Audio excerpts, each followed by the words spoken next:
Just a reminder to everyone, please mute your microphones unless you're speaking.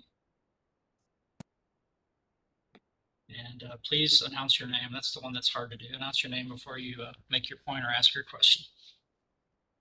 First item, roll call. Angelica? Yes. Wes Nance? Present. Adam Thompson?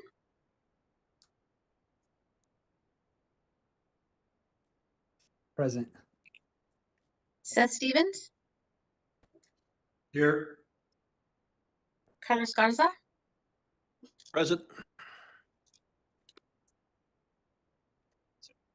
Terry Hara? Present. Nathan Winkleman? Terry Maxey? Here. Keisha Esqueda? Here. Sergeant Jeffrey Bond? Here. And Presiding Officer Jason Harris. I'm here. You have a quorum, sir. Great. Okay, Jane Weber is going to give us a refresher on open meetings. Good morning. This is Janie Weber, Assistant General Counsel here at TDLR, and I'm going to do my best to keep this under 15 minutes for y'all. I know we're on a time clock here. Next slide, please. We're going to talk about 3 different areas of the law in this presentation, starting with the Open Meetings Act. We're going to touch on the Administrative Procedure Act, and then the Public Information Act. Next slide, please. Here's a little bit of the Open Meetings Act, and we're just going to kind of touch on some important points that you want to be aware of as an advisory board member here at TDLR. Next slide. First and foremost, when we're dealing with the Open Meetings Act, the goal of it is that it's open and transparent. The meetings that are held under this act need to be open to the public, and before they're held, this is very key, we have to give proper public notice of the time, place, subject matter of the meeting. And unfortunately, whether we like it or not, these provisions are mandatory and are to be liberally construed in favor of open government. Next slide. Now, one thing that we have to also be mindful of with these open meetings is making sure that there's a quorum. A quorum simply means the majority of the members of the advisory board or committee as fixed by rule or statute. And unless you have a quorum, we're not able to take any official action. We may have discussions, but no official action may be taken. Next slide. Another concept of the Open Meetings Act is deliberation. It's just simply another word for discussion. It means a verbal or written exchange among a quorum of the governmental body that's holding the meeting, or between the quorum of a governmental body and another person concerning an issue that's within the jurisdiction of the governmental body. Next slide. Another concept of the Open Meetings Act is, well, what is an actual meeting? Well, according to the Texas Open Meetings Act, a meeting occurs anytime a quorum of the governmental body engages in deliberation regarding public business or public policy over which the governmental body has supervision or control, or any time the body takes formal action. Next slide. I talked a little bit earlier about notice, and now we're going to flesh it out a bit more. Under this particular act, notice is defined by, well, proper notice contains the date, the time, the place, and subject of each meeting held. TDLR provides this notice in the form of the agenda, which you all should have received. Notice must be filed with the Secretary of State at least 7 days before a meeting and must be posted online, both by TDLR and the Secretary of State. A board or committee may not engage in discussions about a subject not included in the agenda. Next slide. Now, a common question that comes up quite a bit is, what about social functions, conventions, workshops? We have to bear in mind that a meeting occurs whenever the quorum of the governmental body engages in discussion about an issue within the governmental body's jurisdiction. Now, can members ever meet in an informal setting without violating the Open Meetings Act? Yes.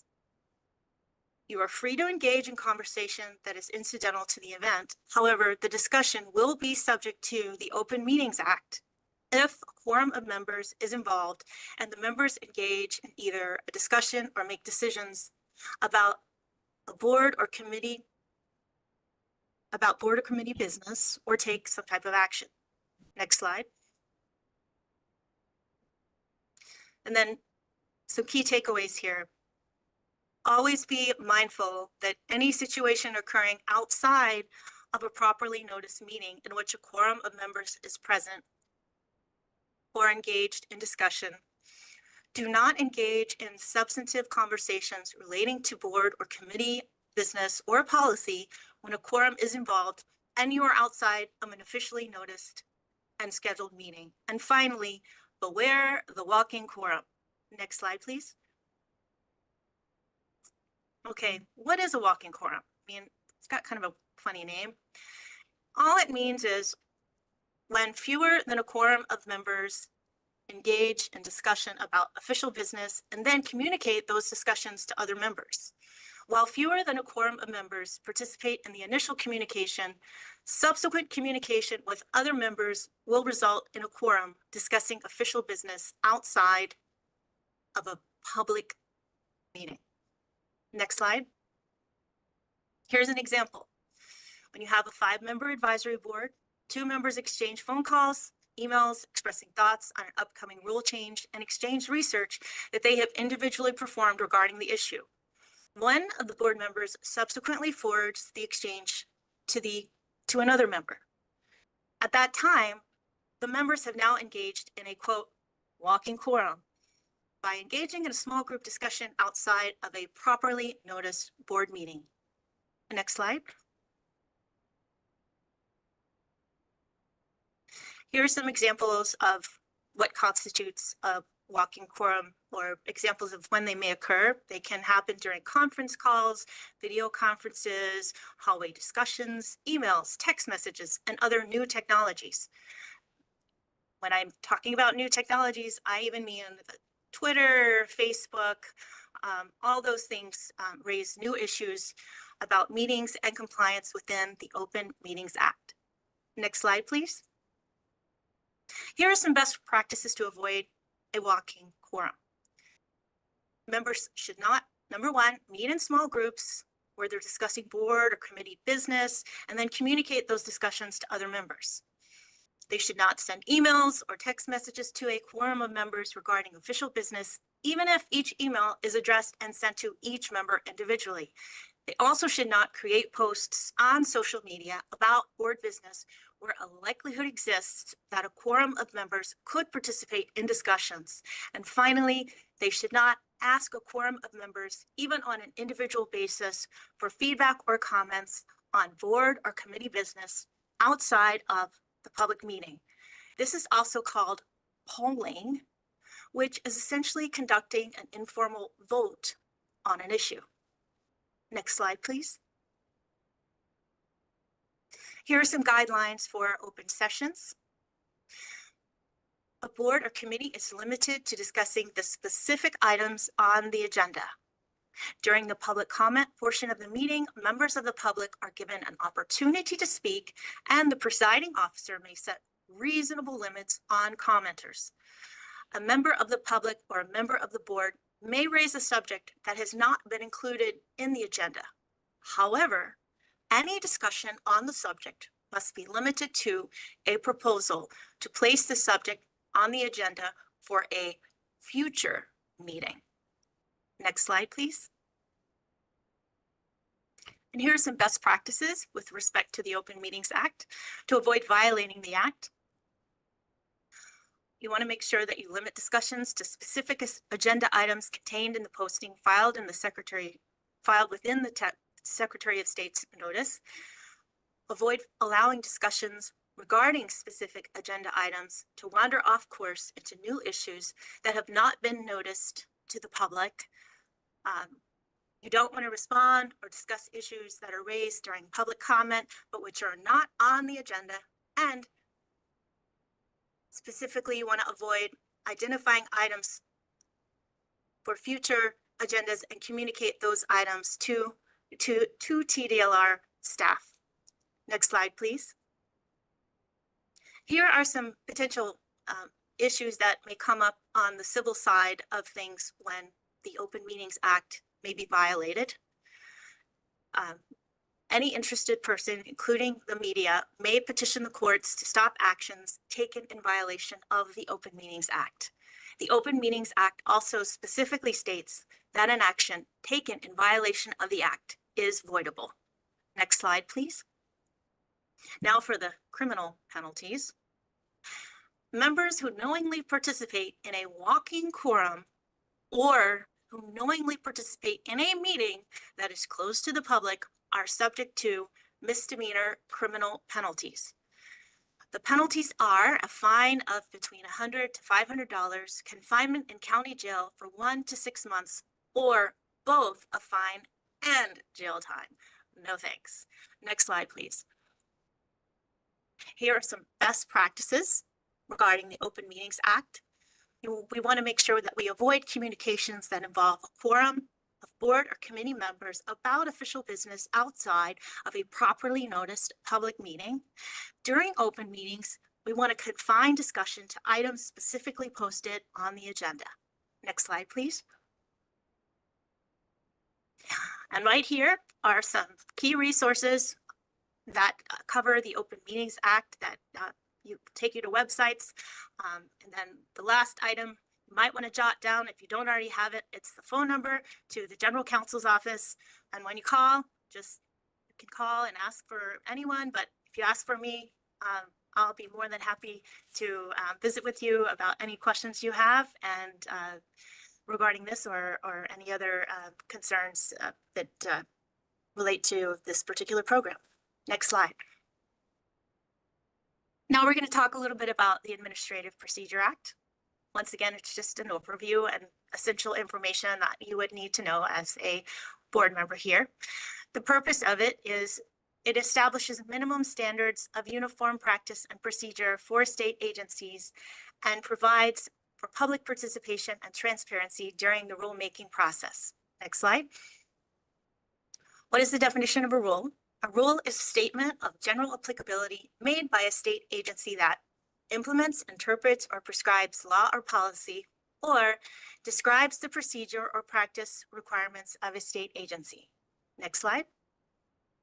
A rule excludes a statement regarding only the internal management or organization of a state agency and not affecting private rights or procedures. A rule includes a new rule, an amendment to an existing rule, and the repeal of an existing rule.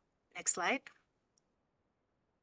Here are some sources for rulemaking: legislative changes, advisory boards, that's you guys, TDLR staff, for your rule review, rule petitions. Next slide. What is a rule petition? Well, any interested person may submit a petition to the state agency requesting the adoption of a rule.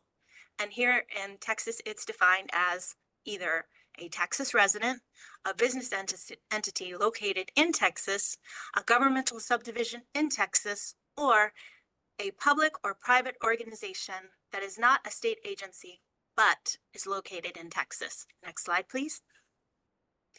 Now, I'm not going to get too into the weeds on this. This is the chart that is reflective of what a rulemaking process is like. Many have compared it to sausage making. The takeaway for you is that we ask for your involvement in two areas. The first is before we publish rules in the Texas Register, we ask for you to comment. And the second time we ask for your participation is before the commission adopts those rules. Next slide. Another chart there. And this is simply what the rule review process looks like. The key takeaway really there is that it's a requirement under the law that every 4 years these rules get looked at. That is to say, it doesn't mean that we don't look at the rules in between those 4 years, but it's a guarantee that no matter what, every 4 years, we are going to look at the rules for a potential refresh on them. Next slide. And these are some rulemaking resources available on the internet. And again, at the bottom is the General Counsel's phone number. Next slide. Okay, now we're going to talk about Public Information Act. And once again, hopefully it's just a high level view for you as an advisory board member. Now, first thing to keep in mind is it's intended to allow the public access to information about the affairs of government and the official acts of public officials and employees. It makes all documents, records, and other information relating to official business open to the public with some exceptions. It includes any electronic communication created, transmitted, received, or maintained on any device if it is in connection with official agency business. Now, another GC pointed out to me yesterday to remind everyone that if technically you're utilizing your personal cell phone for state business, that falls potentially under this open records request umbrella. And the act is generally construed liberally in favor of granting requests for information. Next slide. Now, when we're talking about requesting public information, the public may request copies of public information or requests to inspect the information in the offices of the governmental body. The request has to be made in writing, and at TDLR, a request must be submitted through the TDLR Record Center, which is accessed on the TDLR website. We have to be prompt in responding. We are required to respond as soon as possible, but not less than 10 business days after receiving the request. We can't ask why someone wants the records. We can only ask for clarifications through the General Counsel Open Records team. Next slide, please. Okay, now these are some exceptions to disclosure of records. As I mentioned earlier, in general, the law favors granting the records when anyone in the public asks for them, but there are certain exceptions that do apply. Here are some. Date of birth, most email addresses, driver's license, license plate, VIN numbers, credit card numbers, HIPAA information, and other such medical records. Now, if we want to withhold the records, we, the agency, TDLR, has to ask the Office of the Attorney General for a ruling. And they are the final decision maker in that situation on whether those records get released to the public. Next slide. What about requests received by advisory board members? You might be surprised to know that you potentially could be on the receiving end of an open records request. The good news is it's very simple. If you do receive it, as soon as you can, you want to forward it to our advisory board team, and that will get sent to the Office of General Counsel Open Records for further review.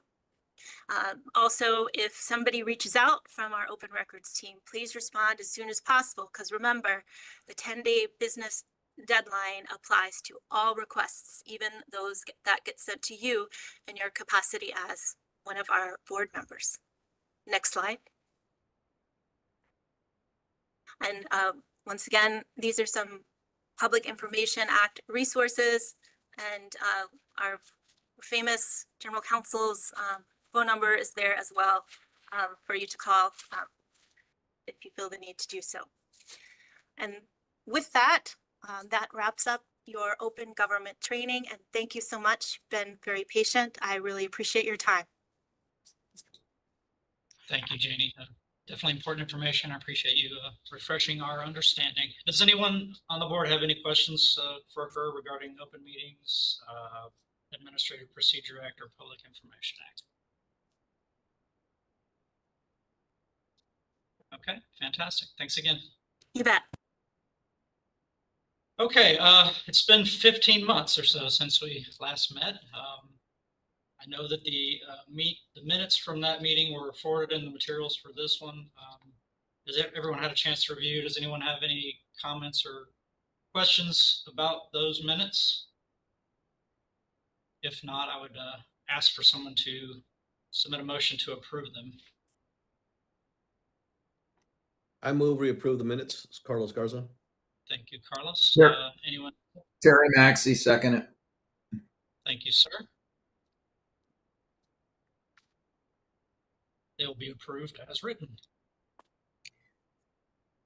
Let me go- Angelica, did we receive any public comment requests? for let this me go ahead and meeting? do a roll call on the minutes real quick. Oh, okay. Yeah, great. Mr. Wes Nance, Aye. Adam Thompson, Here. Seth Stevens, Yes. Carlos Garza, Aye. Terry Hara, Aye. Terry Maxey, Yes. Keisha Esqueda, Yes. and presiding officer Jason Harris. Yes. Motion passes. I guess Janie should have gone over that part of the administrative procedures. Thank you. Now, public comment. Did we receive any requests for public comment? No, sir, we did not.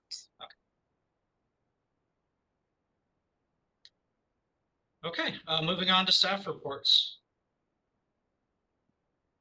It looks like the first group to be presenting is the licensing division, Laura Hernandez.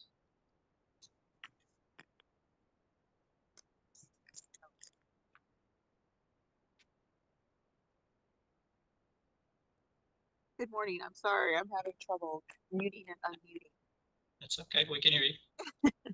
Okay, good morning. My name is Laura Hernandez. I've presented the licensing statistics for the fuel metering quality program.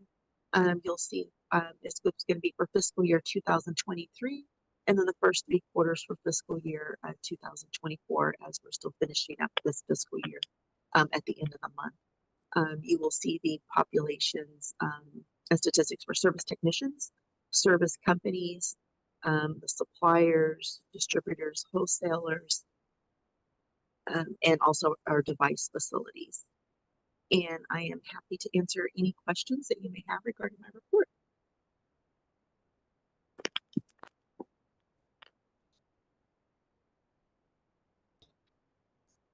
Okay, guess that means there's no questions. Thank you very much.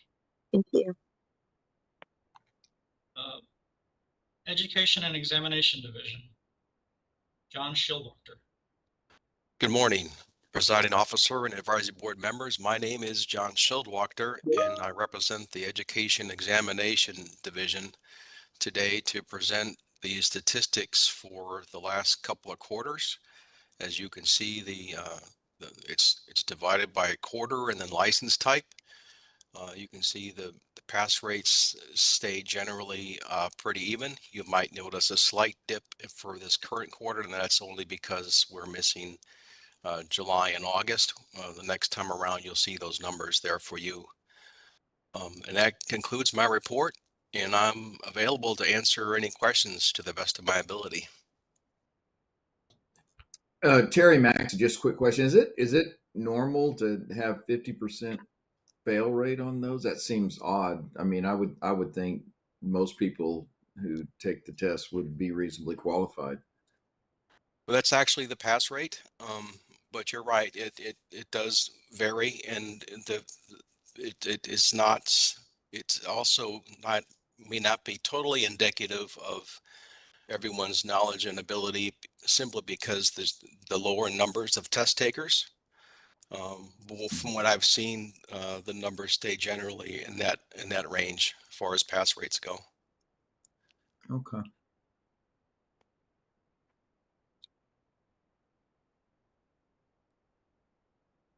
Any more questions for John?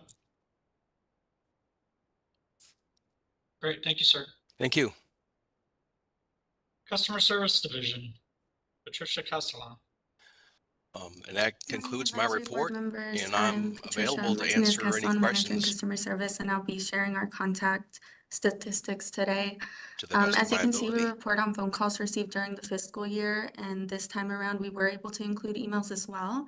When emails come through our website for FMQ, they are automatically routed to the licensing team for assistance.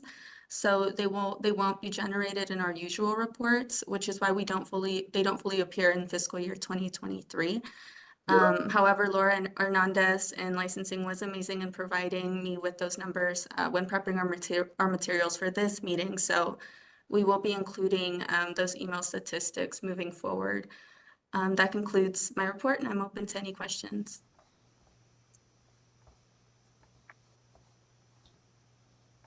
Any of the board members have any questions?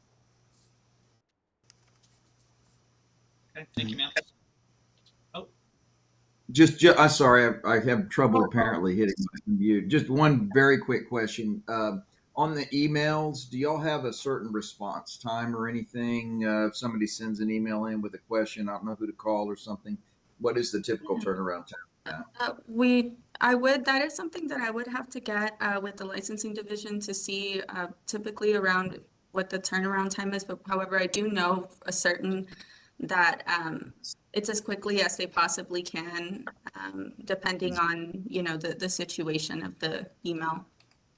Thanks, Okay. Patricia. Mhm, This is thank Laura you. Hernandez. We do, our team does follow up by end of day. So all emails, our expectation is that they're replied to by the end of day. Even if we have something that we need to research, we will notify the requester that we need to do some research and then follow up the next day. But we try to reply by end of day for our team. Okay. Thank you, Laura. Any more questions? Okay, fantastic. Thank you. Mr. Tony Reed from the Enforcement Division. Good morning. I had a much longer report to deliver. I'm gonna try to cut it down to where everyone else was. Some points I'd like to note. We now have 4 prosecutors doing FMQ cases. We were down to 2 at one point. So our numbers are going up. The biggest problem we have is contaminated fuel. Fortunately, most of the stations get right on that when it's discovered, and we've been able to get the stations to use their insurance to reimburse for damages to the vehicles when that happens. Our fines have gone up. That's because we're putting some emphasis on unlicensed activity. This program has a lot of unlicensed stations.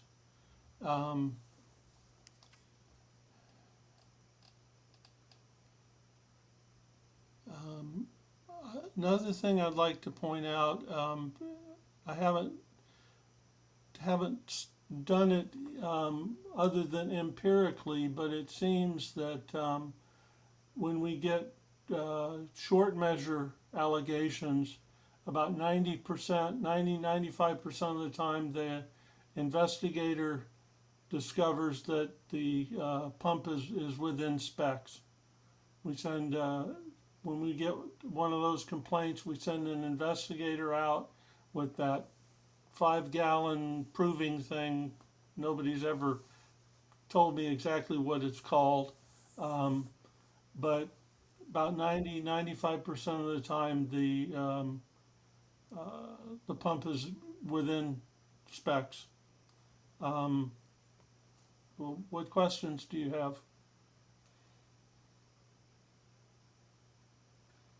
Tony, Terry Maxey, just a couple of follow-up questions. I don't know if you've got more stuff, but just a couple of things that come to mind. One, when you get a fuel contamination issue like a water, it's rained a lot and there's some issue, the position is the department's position that if the retailer has proactively responded and taken care of the customers and is basically actively involved in that, is that kind of a no bill thing for you guys where you're not going to get involved, or are you all still actively involved if there's any kind of complaint, or how does that sort of go? We are actively involved. We look at the complaint. If the consumers have been taken care of and the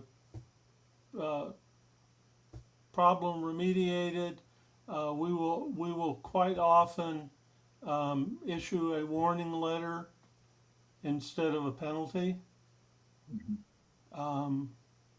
because we're trying to get people in compliance, and hammering with high penalties doesn't help the consumer, and it doesn't help the stations. Understand. And then the other question I had was more generally about enforcement and ordering stop sales and things like that. Do you all have a specific position or policy when it comes to ordering a retailer maybe to stop selling? I mean, what kind of circumstances would sort of surface that would cause y'all to react to something like that? And part of the reason I'm asking is because a lot of these fuel contamination things, a fuel contamination event at a retailer can last a day or hours or 2 days or something like that. And then, but by the wheels of government turn slowly. And so then they're kind of asking days and days later about something that is sort of already an event that's come and gone. I mean, I'm just kind of curious, do y'all encounter a lot of this stuff that seems to have a long life, or y'all are trying to enforce something or do stop sales? Or if you come to the event and it has already sort of passed and the retailer's done the right thing, then you're not really involved in trying to get them to stop sale or do any punitive action or anything? Well, we try to get an investigator out there within a day or two, and, Okay. and we're pretty good at that. Okay. To the extent that pulling a sample, shows, you spin it up and there's definitely water in it. The investigator works with the station to make sure that they shut off the pumps. If a station refuses to shut off the pump, or bag it, or whatever, we like them to shut off the breaker. If they refuse, or it looks like they're not doing what they need to do, we can and do put in a stop sale. Okay. But we don't automatically, because most of the stations do the right thing. Right. Yeah, and I guess the larger chains, especially. Right. Yeah, understand. And that was kind of my thought, and I just was kind of wanting to kind of clarify how y'all sort of approach that sort of thing. But that makes sense to me. Thank you. And we're currently revising our stop sale procedures. Yeah, What are they Terry, this being? is- I was Oh, going to I'm mention, sorry. we'll probably get into some of this when we talk about the Chapter 97 amendments, because there is some changes to the stop sale section. So Oh, okay, great. All I right, imagine thank we'll you. talk about it. One more thing, Wes Nance, by the way. Tony, that proofer thingy, it's called a test measure. Test measure? Test measure, that's correct. Thank you. Hey, Tony, this is Jason Harris. Just quick question on the data here. Average time for closing complaints, just want to confirm that's from date of complaint until whatever the closure is, just whether that's administratively closed or an order is issued, what have you, correct? That's correct. Okay.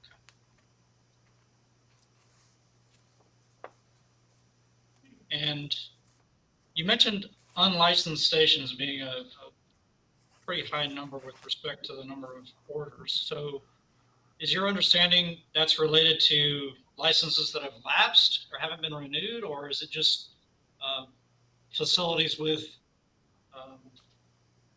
fuel dispensing that's just not licensed at all? It runs the gambit of never licensed, didn't get a license when the station was sold, and expiration. Okay. It's Do you have a sense for it being more of the former or the latter, or do you not know?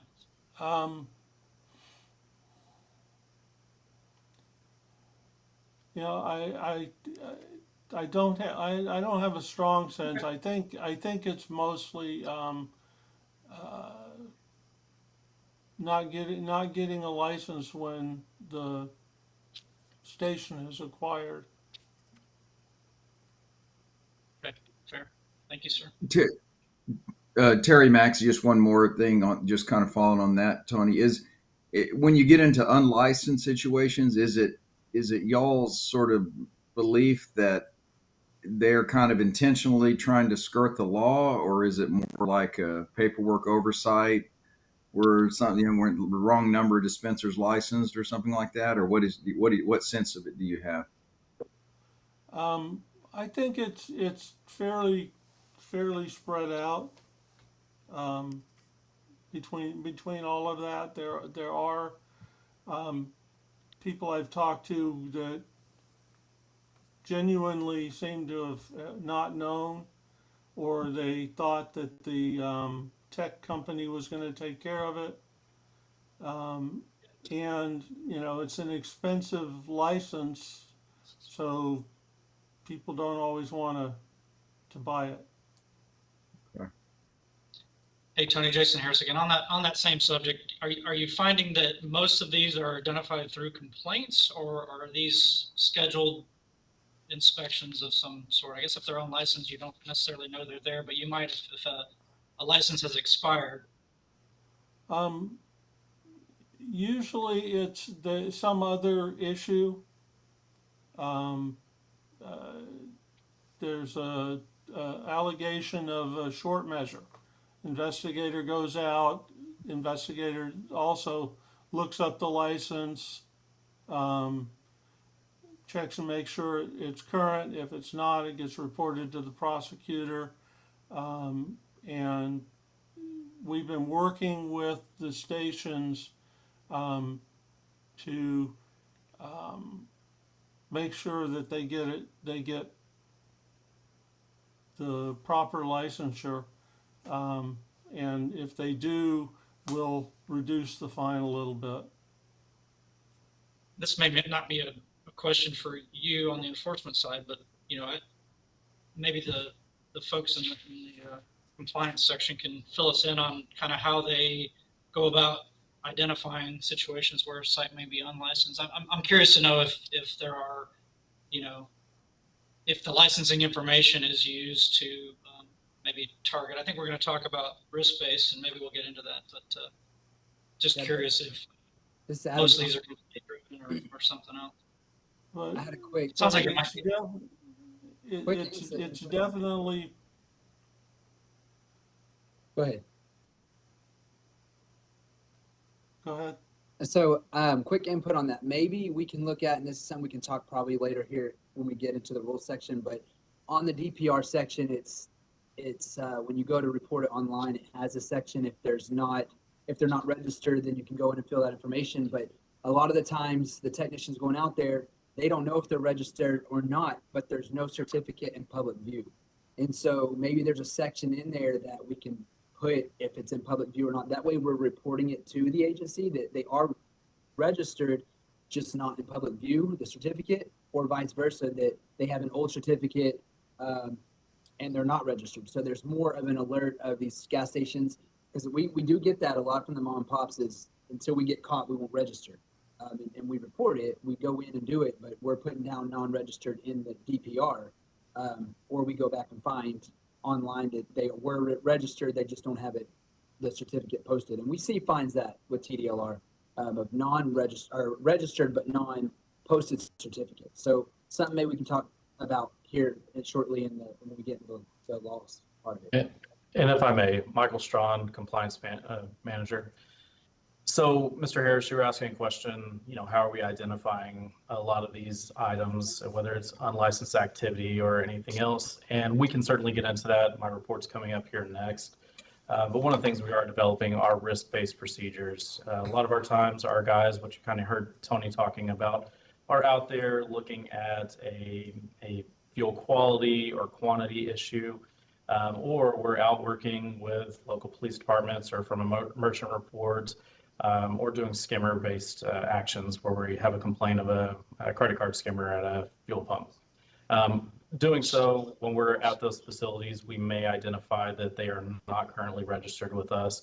And there's a big push for my team as well, that when we're out conversing with these gas stations and everything else, really pushing for education, helping them get into compliance, bringing them to the fold. If they are having issues with paperwork, whether that was from the DPR side or they got RFI from our licensing division, we're working with those people to help walk them through that process to make sure that everybody is getting registered appropriately. And we're continuing to develop those risk-based measures and empower those individuals when they're out and identify things. One of the quickest ways to see if somebody has never had a license with us, if they don't have one of the Texas consumer information stickers on their pumps, and we can identify that pretty much driving by. So again, this is Jason Harris again. So just rehashing what I think I've heard from you and Tony is that there are a significant number of unlicensed site violations included in the enforcement actions that have been handled by the department. But it almost sounds like if you're in the process of performing another inspection, maybe through a complaint, sounds like it's primary motivation, that is a violation that's added to the order. Is it more a standalone, just that violation, or is it added to other violations that might exist for fuel quality or other issues? Well, I guess what I'm asking is, is it pretty much an automatic violation or order if the site is unlicensed, or is there an effort made to try to work with them and educate and get them up to speed before there's an enforcement order for a violation? So Michael Strawn. On the enforcement side, if they are not registered, we will issue an NOAV on that issue, on that violation, and usually have a pretty stiff fine. And we also work with the station and connect them to licensing. Laura Hernandez folks are fabulous for getting things handled, and we'll try to work with them and get them licensed And if they do get licensed, we reduce the penalty. And I'm sorry, Tony, but Sometimes it's, we have an investigator work a case, and it could be, there's no violation except unlicensed, or there's a violation and unlicensed, and we would usually go after all violations that we need to get. And Mr. Harris, Michael Strawn from compliance again. So there's two sides of this equation. There's the side when it gets to enforcement and the side when we're out in the field. There are certainly actions that are direct to enforcement and they are immediately referred. Our guys out in the field their objective is to bring people into compliance, and that can be through many tools. Oftentimes education, working with them. We have some initiatives I'll talk about here later in my report where we're trying to help bring everybody into compliance. But we are, 5 years plus into this relationship. So if we have somebody who's unlicensed completely during that time, they may go directly to enforcement. If it's a DPR issue or, they have 9 out of 10 devices registered and, they didn't get the last one done, we will give them time to come into compliance. We will work with them through our FMQ specialists to get their paperwork in, to get their site into compliance.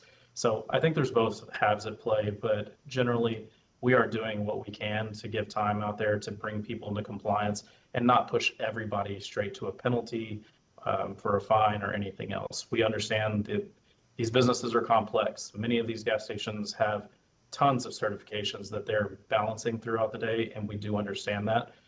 Everything from liquor licenses down to TCEQ, and then us as well. So we do see that, and our job is to educate and bring into compliance through many different tools and facets that we have available to us. But ultimately, we are working to give people time. Thanks, Michael. Yeah, I think just looking at it from our point of view, there's a difference between a site that maybe did not ever have a license and one where it's lapsed for a month or so. So I trust that there's some accounting made for that distinction. Yes, sir. Okay, There's separate penalty there. Tony Reed enforcement. There are in the penalty matrix. There's a higher penalty for a long lapsed license, and then a lower penalty for 6 months or less. Okay. Thank you, Tony. Keisha, questions I just have a question real quick. Is in the alleged violation table for unlicensed, for instance, for fiscal year 24, it shows 127, but then in the table below, the unlicensed that resulted in disciplinary action was only 40. So is that representative of what we're talking about here in that discretion that you mentioned, Michael? So Michael Strawn, compliance. I think some of it, that's a little bit more in Tony's realm. And I think what he was speaking to is when they issue that NOAV and, they look to work through that order first, get into compliance, get your license. And I think maybe what you see there is, and Tony can correct me, is if they're doing all the things that they need to do and come to compliance, then it's probably not proceeding any further. Or some of those complaints could have been incorrect. It was a complaint that was lodged. However, when we dug into it, they did have a license, and that's probably where you see those numbers come down versus the 40 or so that you saw were probably they didn't get it resolved, and so our enforcement team handled it through the process. Tony Reed enforcement. Yes, we do. There are some that don't show up because the problem's been handled.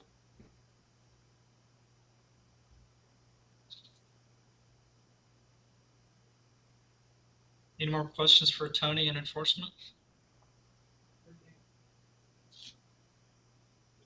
Okay, thank you very much, sir. Well, Michael, we kind of got a head start on you, but I'll let you go ahead and give your presentation. Absolutely, sir. Good morning, Chairman, members. My name is Michael Strawn. I am a manager for our compliance division, and I'm here to give you our FMQ report today.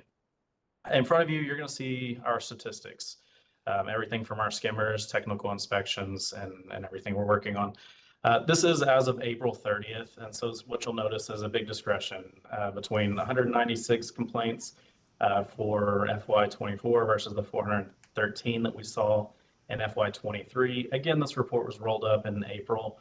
Right now, we've actually exceeded those numbers. We're over 465 complaints that we've actively completed at this point in time, not including new complaints, new inspections that are being conducted at this time. And you'll also see kind of the skimmers identified and removed by merchants, service companies, and TDLR, only being 99 versus 227 last year.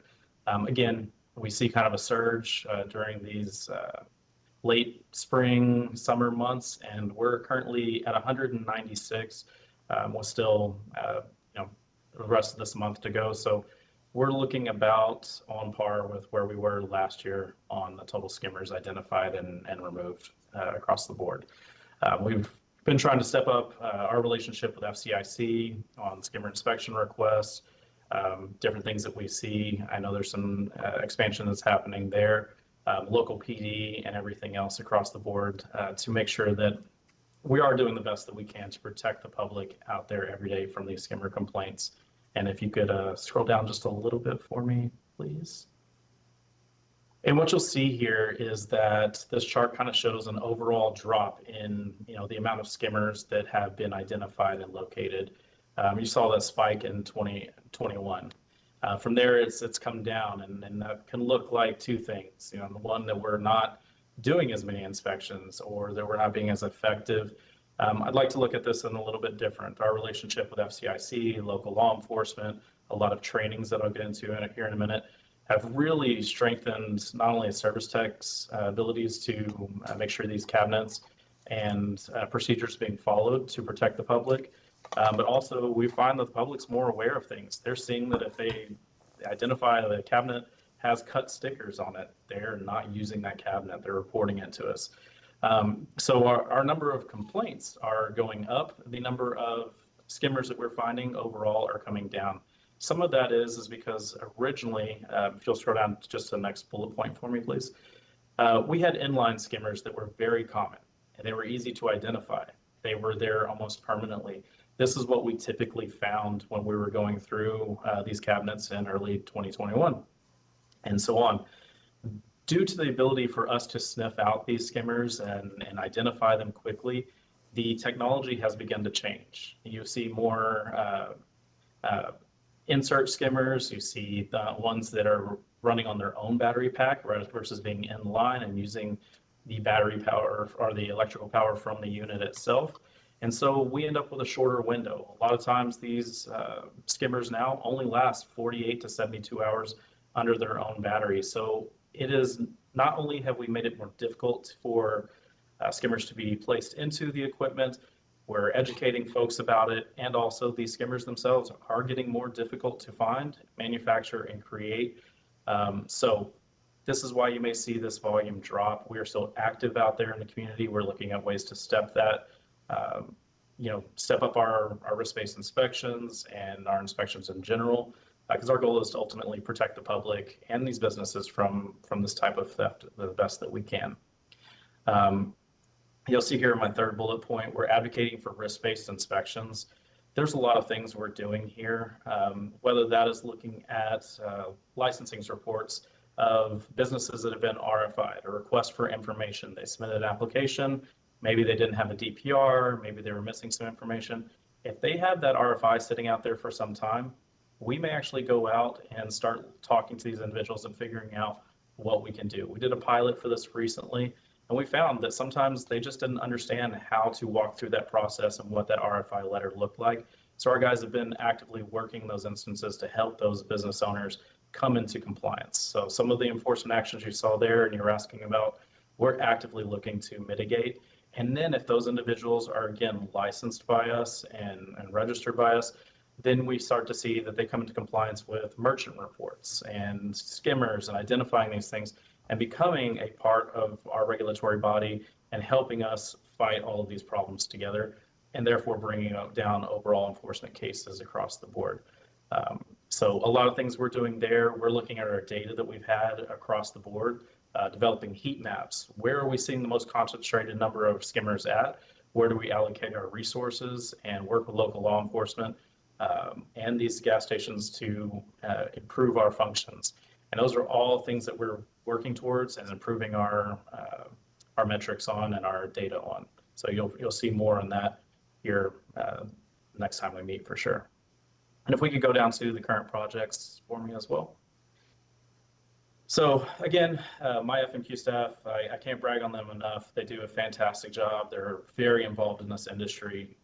They've been doing everything from rule writing, working with our external stakeholders, our internal general counsel, to hopefully give y'all what y'all see as a very good rule package today.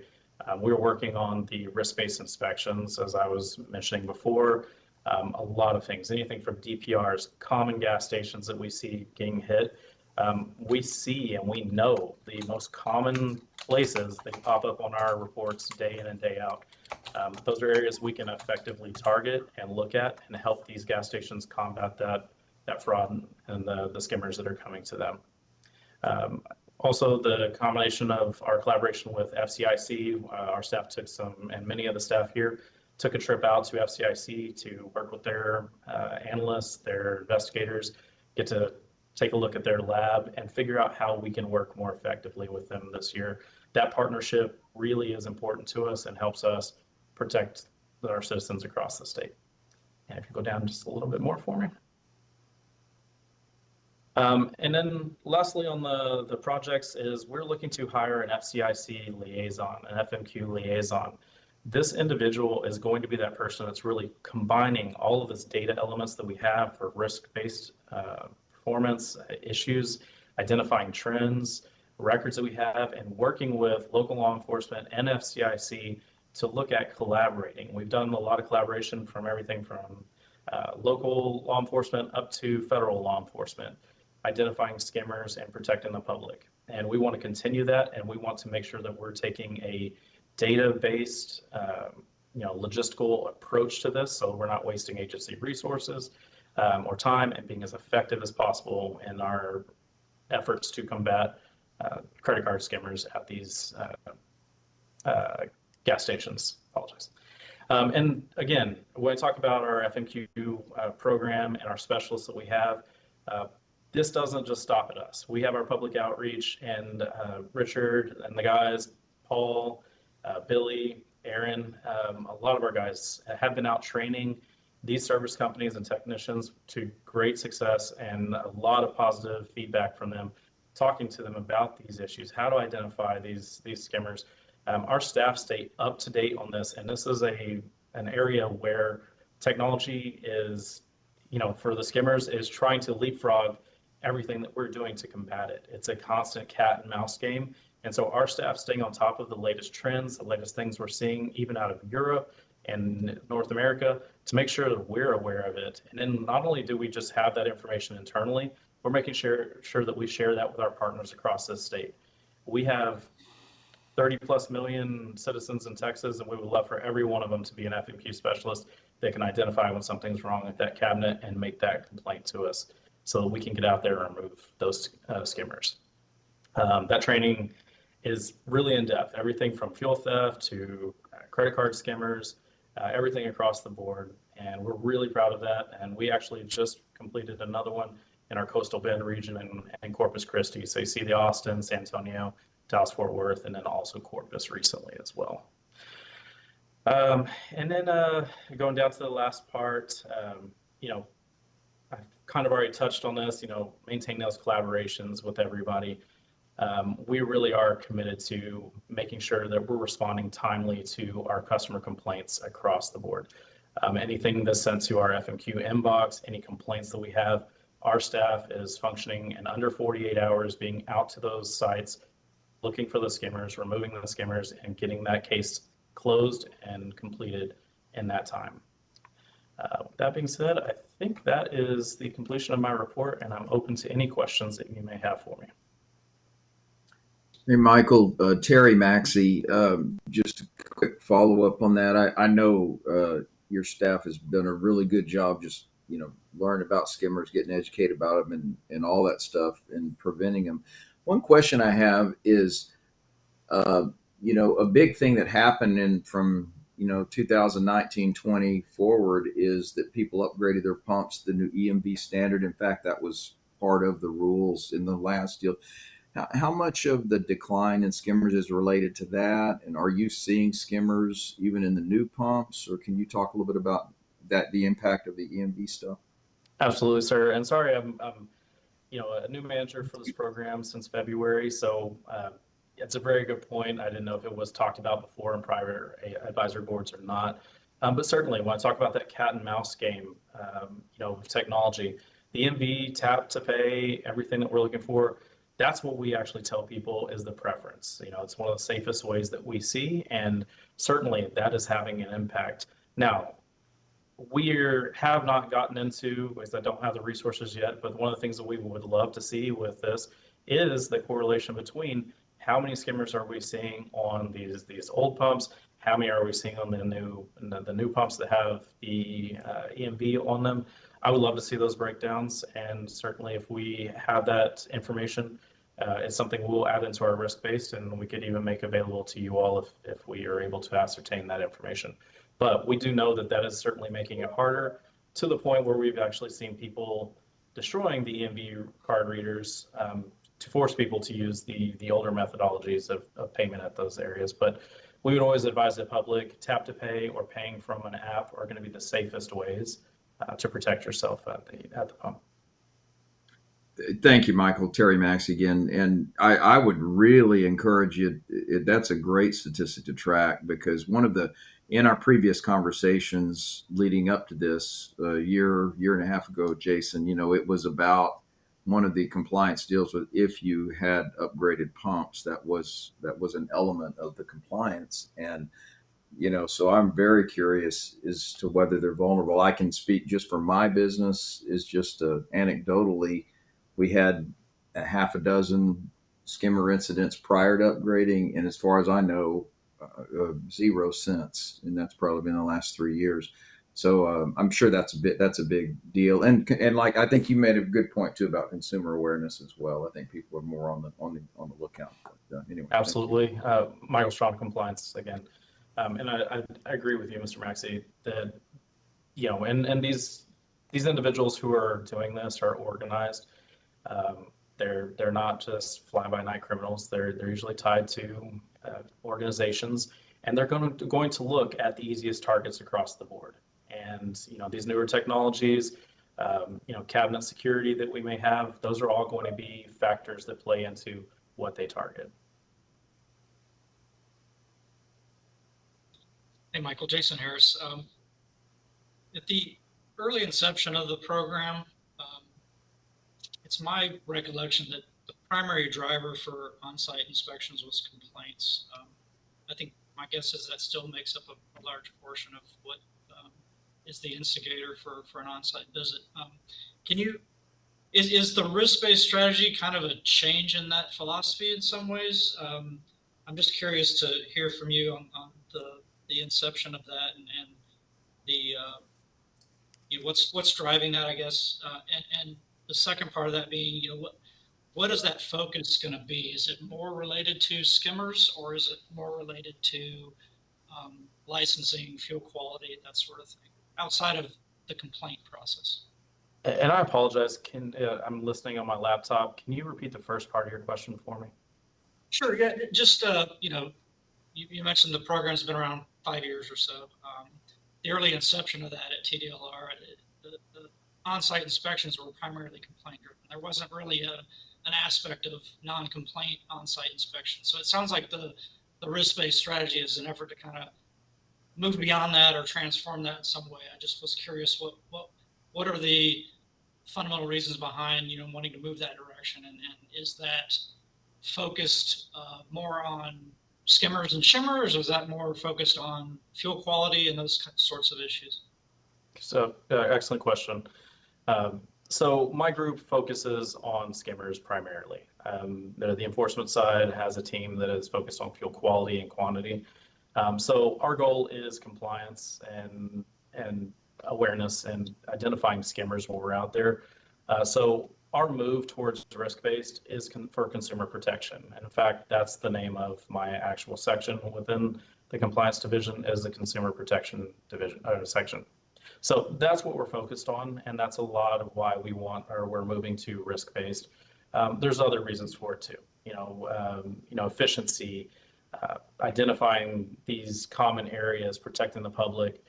Those are all factors to it. And it's not for a gotcha game or anything else. Our policy and our drive here, not our policy, is really just compliance, education, and helping our industry professionals, meet those standards and make them aware of what they need to do. Okay. But in my mind, just the notion of risk-based is outside of complaints, right? So complaint-driven inspections are kind of still done, but they're set aside, and there's this segment of being more proactive rather than reactive is, I guess, another way to explain it. But yes, sir. But what's the primary focus of that proactive approach, and what data and information are you using to, target facilities for inspection outside of the complaint process? Yeah. So excellent question. I mean, first of all, again, we're developing the risk-based processes at this point in time, and, we'll certainly bring that information forward on what all we're looking at. A lot of the metrics that we see, I mentioned the heat maps and the current areas that we're seeing these crimes take place. Those are our focus. I wouldn't say that we're attempting to target anything.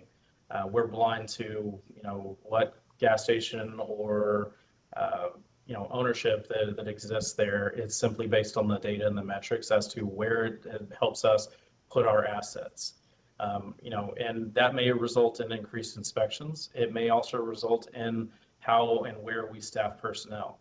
Do I need 2 FMQ specialists out in West Texas, or do I need 2 in the Houston area where we have a greater populace and a greater amount of skimmers?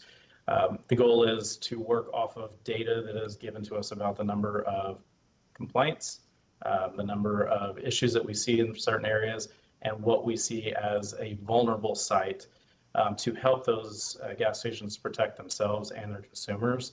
And as you know, a gas station is not penalized. There's no enforcement action when we go to look at a gas station for a skimmer issue. That's outside of their control unless they fail to report something to us. So there's no penalizing somebody or a target for that gas station when we go for those issues.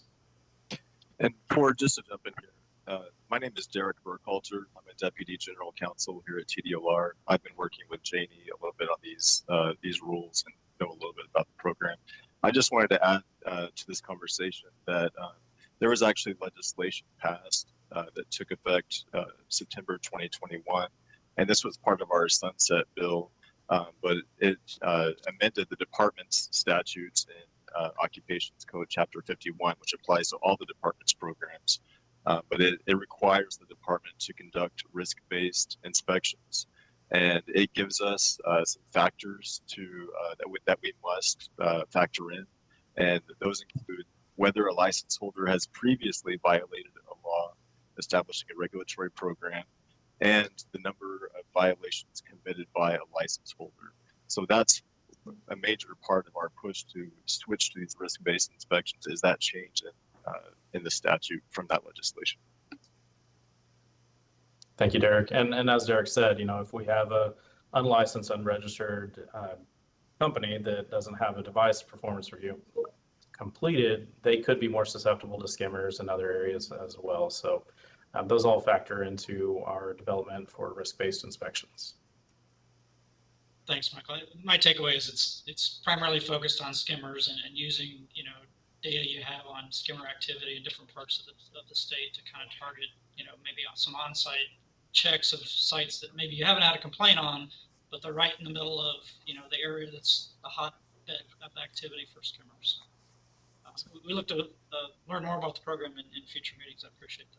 Anybody else have any questions for Michael, Compliance Division?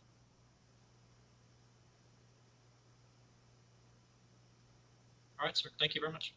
Thank you. Okay. Last but not least, the Executive Office, Brandy Myers. Good morning, Presiding Officer and board members. My name is Brandy Myers. I'm the Deputy Executive Director over Administrative Services here at TDLR. Since the last time we met, there have been a lot of changes to the Executive Office, and one of the best ones that I get to tell you about is our new Executive Director, Ms. Courtney Arbor. She's joined us here today, and so I'm going to turn it over to her to let her introduce herself and say a few to you. Good morning, everyone. Thank you, Brandy. Yes, I'm Courtney Arbor. I joined TDLR as the Executive Director June 1st. So June 3rd was my first day in the seat. I have been spending my first several weeks here at TDLR, number one, gaining a great appreciation for all the work this agency accomplishes and the work of our commission. But you all, I want to say a specific thanks to the advisory board members who volunteer time to serve here. This is a massive program for our agency, and I'm really appreciating the discussion because it's some of the same discussion I've had and been learning about this program. But I want to say thank you to you, Presiding Officer and board members, for taking the time to be part of this and helping us to flesh out rule that makes sense. TDLR will always continue to be very focused on trying to make regulation plain and easy on business while also protecting you and the members of the public that are using your services. So I should mention my dad is retired now, but he was a long time service station owner in a small town. So I really appreciate these conversations and some of what you all are up against when it comes to people and the regulatory environment, and particularly with the new technologies. I appreciate everybody being so on board with regulation to try to support the public and also your business. So thank you for the welcome. Thank you to the staff who bring these meetings together and everybody who provided an update. I appreciate it. And I'm happy to answer any questions that if any of you board members or anyone has for me, but I just wanted to say hello and let you know if you're ever in town to look me up. I'd love to meet in person.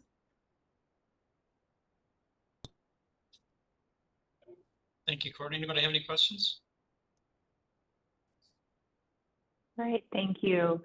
So the other changes that I want to let y'all know about in the Executive Office, you've probably heard of Steve Bruno. He was our Legislative Director at the agency, and he is now our Deputy Executive Director over our licensing services. So he's over the Exam and Education Division, licensing and customer service. And I'm also a new face in my role, but not to the agency. I've been with TDLR for over 5 years. And I came into the agency as the Chief Financial Officer and became the Deputy Executive Director over this division, over Administrative Services in November. So all very happy to be with you, and please reach out to the Executive Office if you should need anything. And that's the end of my report. Happy to answer any questions. Thank you. Thank you, Brandy. Appreciate it. Thanks, everyone, for the updates.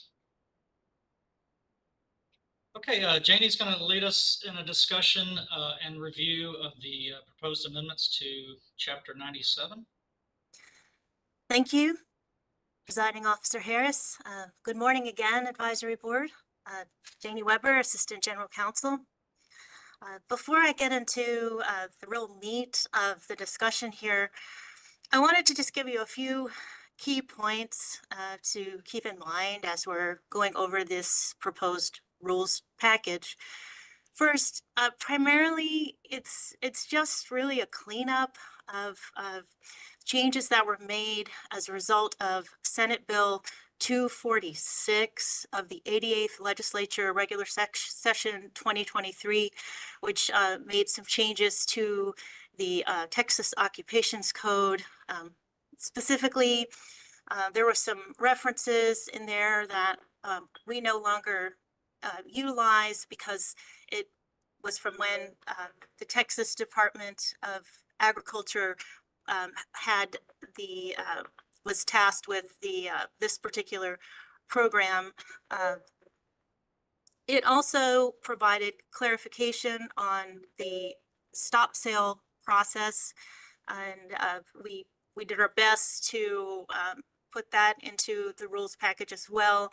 And if you want to look at where that discussion is in the actual bill, you have been given a copy of it. It's found in section 12. And finally, this rules package incorporates references to industry standards relating to motor fuel that are already widely in use. So it shouldn't be anything that you haven't seen before or worked with. With that said, I'm going to go ahead and start sharing my screen.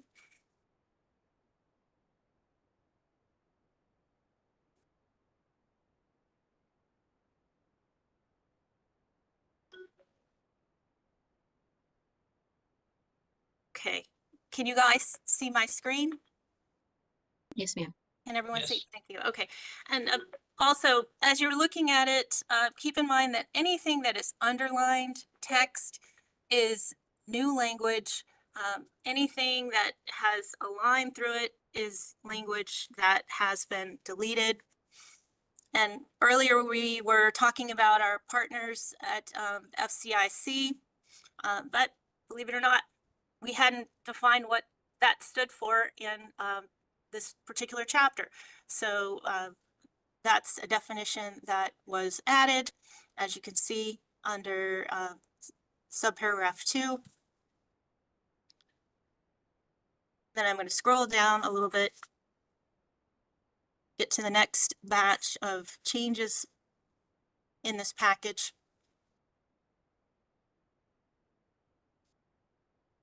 There's been some renumbering as well. Okay, now the next change has to do with, again, I referenced earlier, industry standards specific to motor fuel quality testing. As you all know, this industry uses NIST. And so in this particular section under subparagraph H, I'll scroll down so you can see it adds the visual inspection language here. Pardon me. Apparently I have not figured out how to exit out of Outlook like I thought I did, so my apologies.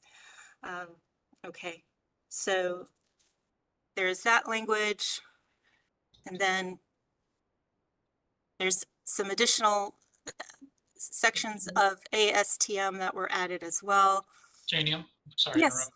Would you prefer us to ask questions about particular sections as you go, or do you want us to wait until the end? It's really up to you what the board feels comfortable with. And, Well, I had a question about the addition of ASTM D4176, primarily related to the implications that might have on the compliance and enforcement realm. I don't know if we're prepared to talk too much about that today, but well, what I can tell Go you ahead. is I would defer to the compliance team to kind of offer the agency's position on that, if you're okay with that. well, yeah, as long as they're, for whatever capacity they're able to talk about that today, that'd be great. I mean, if we Sure. need to We'll create do an our, agenda. we'll do our best, and if we need to set it for another day to discuss, we would be happy to do that and get you whatever additional information you need. Okay, my main point in this is that, you know, this standard is qualitative more so than quantitative, and it's kind of one of the only ones that is that way. You know, anytime you introduce something that's qualitative into, you know, compliance and enforcement, there's a potential challenge with respect to, you know, everyone might look at it a little bit differently. So I just kind of want to know more specifically what the department's plans are with respect to use of this standard when evaluating, you know, fuel quality complaints, or even if it's somehow part of a risk-based inspection. I don't know if anybody's prepared to kind of talk about that. I don't know if that's even been envisioned yet, but it is being added to the rules, so therefore is subject to, regulation and compliance and enforcement. Fair point. Hi, Jason. Hey, this is Tim Foskey, and with TDLR, and the FMQ program supervisor here, and we've talked about this. And as far as I'm just going to shed a little light, maybe this will help you a little bit. Our idea about adding this was because at this section it talks about the fuel sample itself being clear and bright, and that it should be free of visual sediment and contaminates and water and things of that nature. And we just want to make sure that we're following the correct procedures when it comes to the ASTM.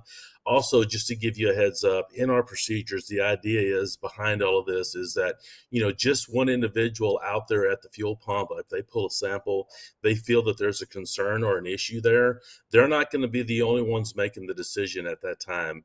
The plans is to have this sent to myself and also to the manager, which right now is Michael Strawn, along with at least two other of our team as far as the program specialist. And then we all have to come to a consensus that we do agree that there is some type of a concern or issue within that fuel. Then at that point, there would be a stop sale then placed on the fuel. Does that help answer your question, or was I getting to the point that you were concerned with? Yeah. I mean, that speaks directly to my question. The standard includes things like a bar chart, and I would assume that Correct. would include photos of the sample in front of a bar chart. And, I'm not sure how, technology wise, you would plan on getting a consensus with respect to, the presence of sediment or not. Maybe you can speak to that. Well, we did purchase the bar chart, which is like a haze chart, and basically what we do is we pull two samples.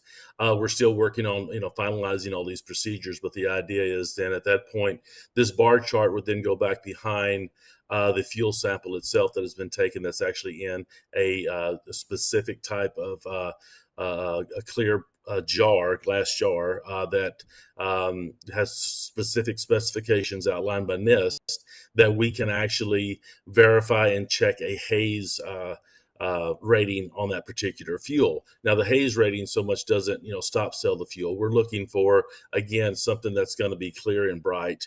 We're looking for something that, of course, that's what it says. The fuel should be clear and bright and should be free of, any kind of visual sediment and things of that nature. Now, if there is a concern where we're like, okay, we're really not 100% sure. And even if we do a stop sale, we're still going to send off the sample to the lab for them to actually, to let us know what they find on their findings.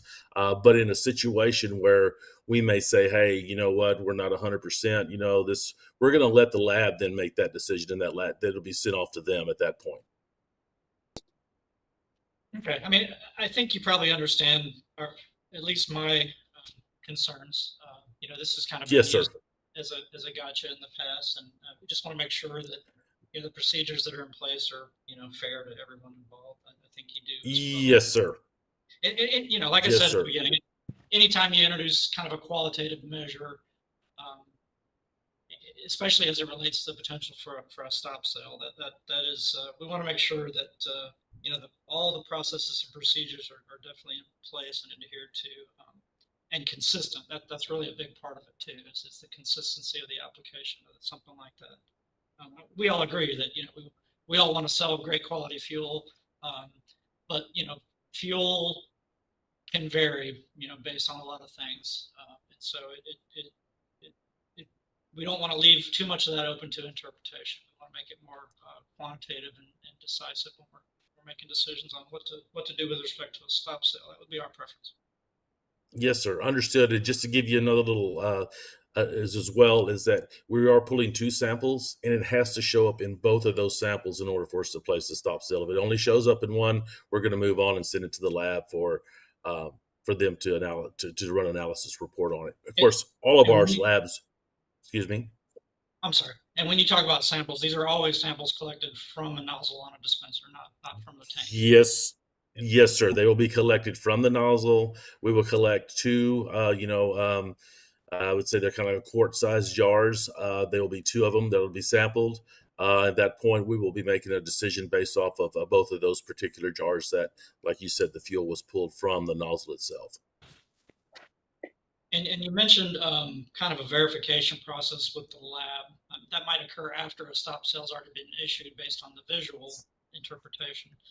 But That the is lab and might back that up. What's the turnaround time frame you guys are seeing on your lab analysis lately? I would have to get with our enforcement division on that. I don't necessarily oversee the time frame on that. I know that in the contract we've had it for it's supposed to be a few days. So we're hoping that they're up to those standards, but I don't know right off the top of my head. Okay, that's fair. Again, I don't want to bog down the presentation of the amendments too much. Did anybody have any additional questions on this particular topic? Jason, Terry, Maxie, just two quick follow-ons of that, Tim. Just the brief as possible, but I mean, are the field agents, do they have formal training on this particular procedure? Is it video training, formal? How does that go? And then the second question is, if a field agent does, or there is that decision that kind of runs up and down the chain, I'm assuming in a matter of minutes or an hour or something, to actually do a stop on somebody, are they allowed to resume the sale once they have taken action, or is that sort of left in the open, or is there a hard date, or how does that part approached? Okay, the very first part, all these folks that are out of the field, that are underneath myself, have had experience in the fuel as far as when it comes to, in the past working for TDA. They've all came from TDA. We've all pulled fuel samples in our past. That's right now what, we're basing it on. We do have two of our staff members that obviously that both are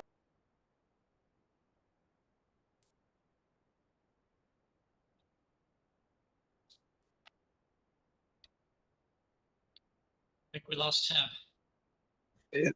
Derek Burkhalter here, Deputy General Counsel.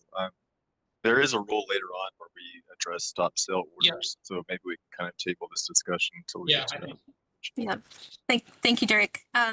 So the next section of the proposed rules package discusses collecting, sampling, and handling of motor fuel, and these are what you see in front of you, the ASTM standards here that we have put into the rule to reflect current industry standards.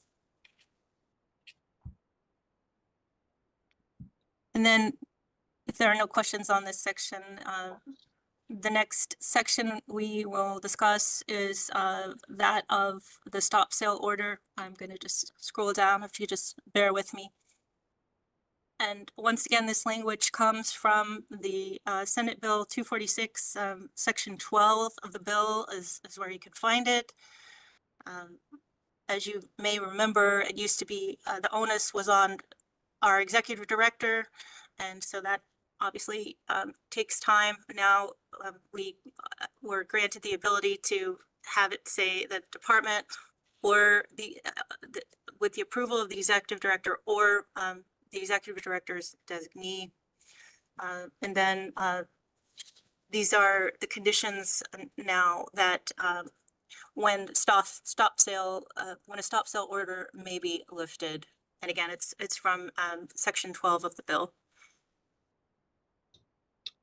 Okay, Janie, just some questions on this, because I'm sure others have questions as well. It's come up already.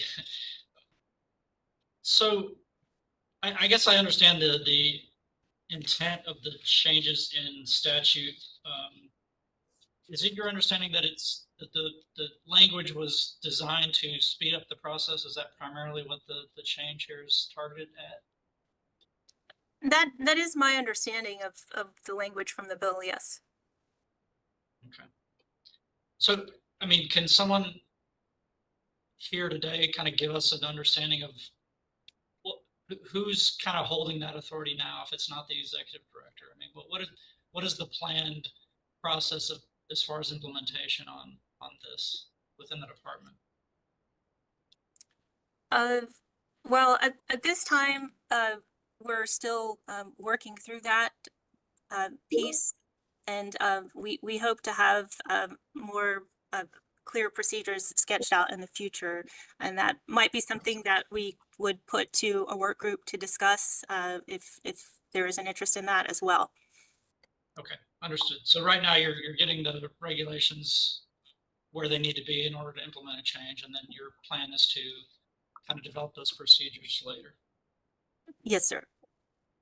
Okay, so and I think some of my other questions may relate to that. You know, I would ask the department to really look at, you know, what is that time frame for reinspection, you know, after a stop sale's been issued.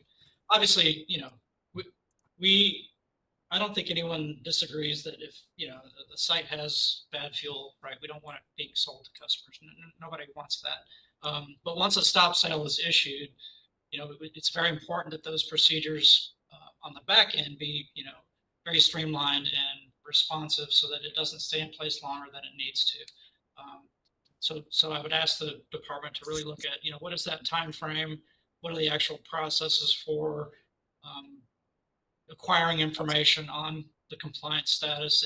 Is it, for example, is it going to require an on-site reinspection in order to lift that, or is you know, a licensed service technician, you know, are they able to lift stop sales? Those sort of things that would help us understand kind of what that back end process looks like in order to, once the issue's been remediated, get that station back in service as quickly as possible.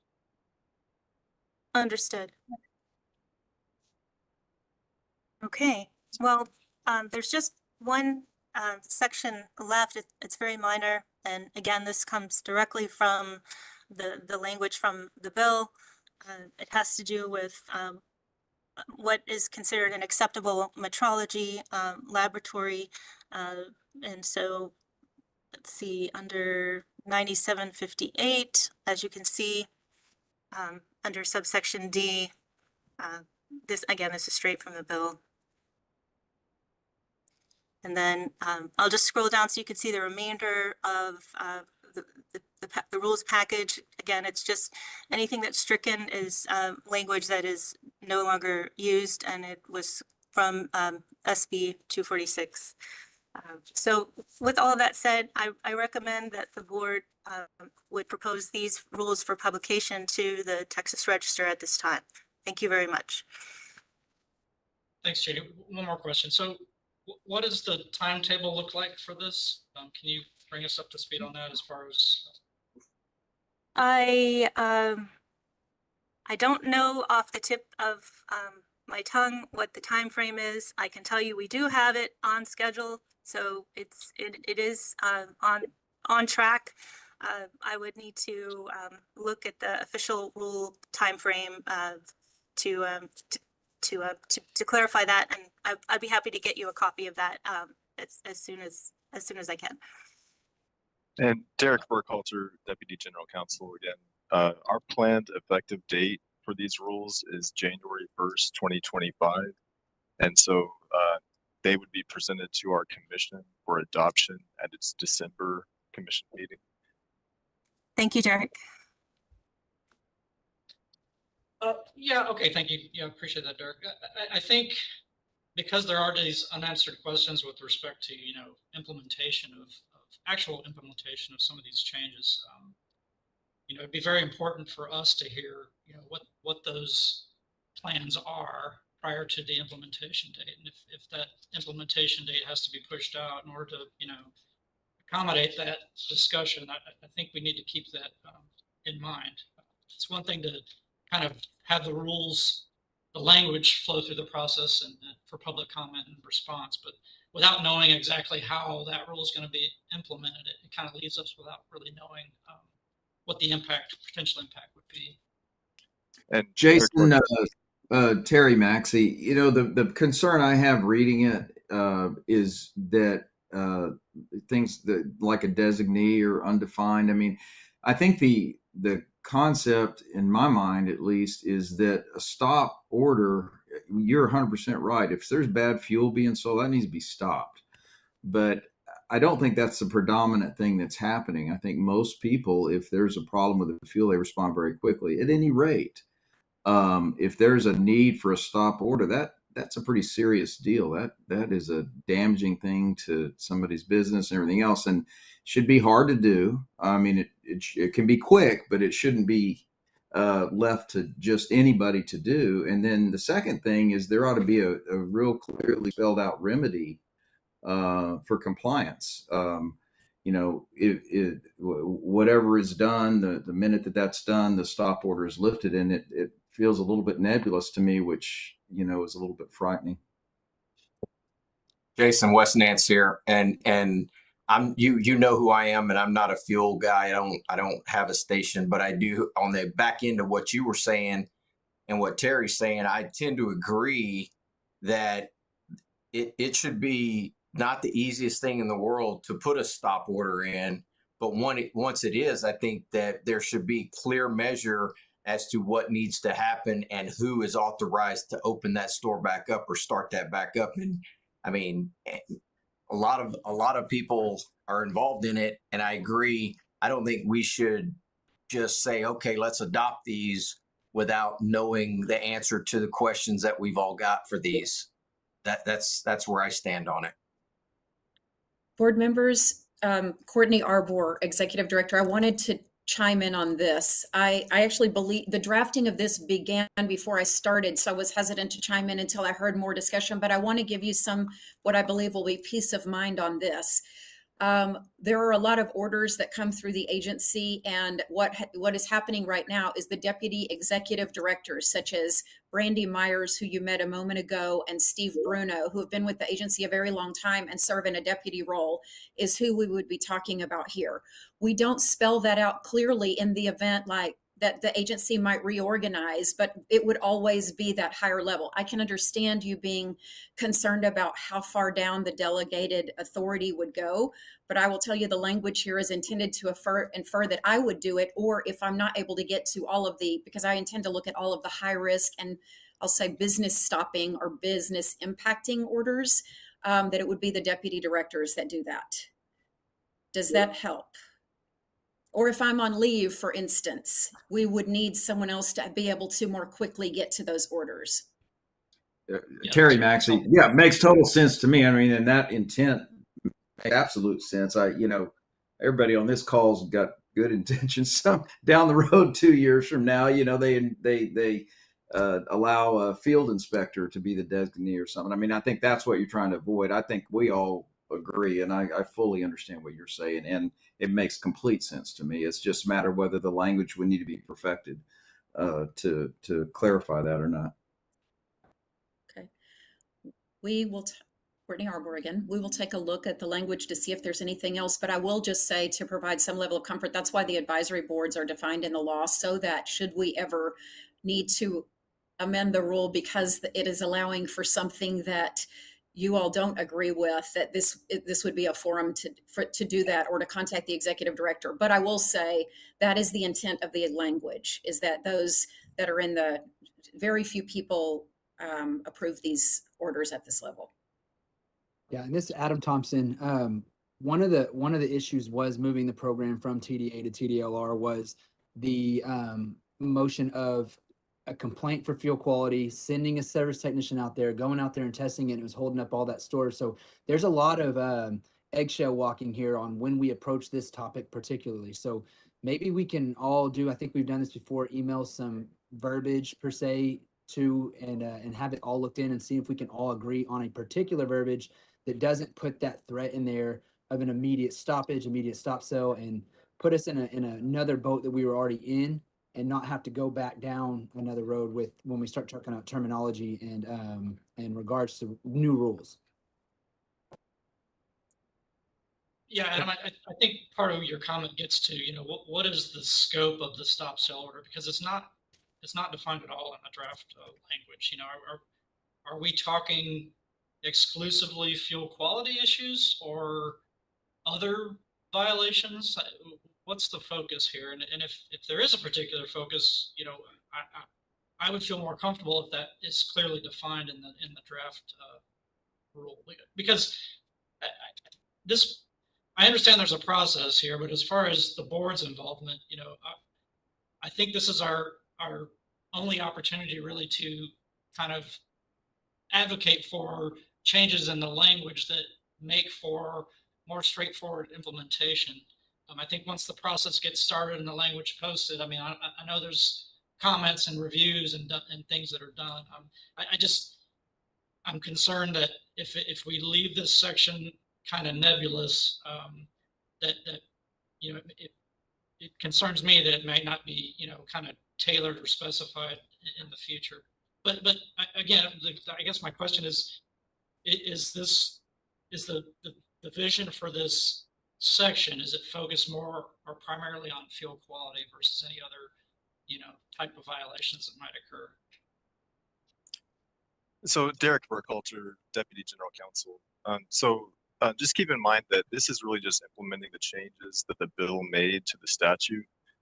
So section 2310.060 already deals with stop sale orders, and it tells us that the time to use this power is when the department has reason to believe that motor fuel is being sold or kept, offered, or exposed for sale in violation of the law. And so, you know, the changes we've made to the rule are only to make the rule consistent with that change in the statutory language. So just see this as kind of a bare bones rulemaking to make sure our rules are not inconsistent with the statute. And then some of these other details we will flesh out going forward with your advice in future rulemakings. But, you know, our focus here was just to implement the bill itself. And, you know, we can make future refinements as we go. And also keep in mind that after these are published in the Texas Register for public comment, and you all are free to submit public comments during that period.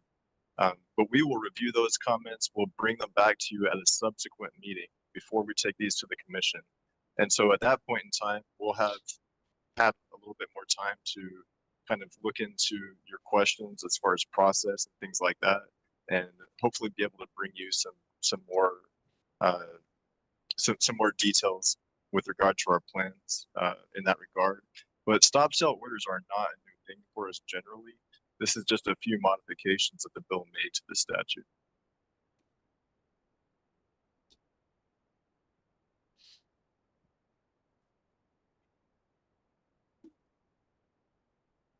Are there any members of the board that feel uncomfortable with, you know, saying yes to the current language as proposed? I mean, Seth Stevens here. I mean, I personally do. I feel like it's one of those deals that let's accept this now, and then maybe if something bad happens, we can change it later. But I'm under the understanding that's what we're here to do now, instead of waiting until after the fact to try and put it back in the can. It just seems very broad and very undefined in terms of who and what has the authority and what it could cover overall in terms of, like I said, fuel quality or any other issue, and who's the one actually making that decision. If we are 3, 4, 5 steps down from the top, what authority do they have? And, you know, shutting down my stores is not taken lightly. So I have an issue with it as well. Jason, Terry Maxey, I think we, in the beginning of this meeting, we approved minutes for a meeting in May of 23 or something. I mean, there's not really been any work group or any work through on any of this. It's just kind of, this is what it came up with.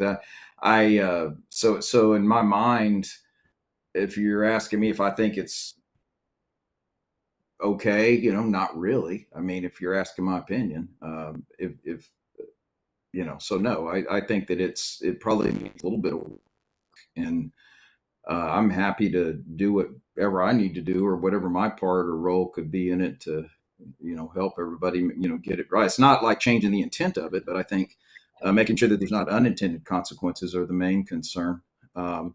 And then Derek, on the public comments, I think, have there been public comments submitted on these rules already that have been reviewed, or? We have not yet published them to the public so that the public can see this draft beyond this meeting. And so today's meeting is just to publish them so that the public can see them and the public can give comment. Yeah, the public has not seen these yet, so we have not received any comments yet. I see. Okay.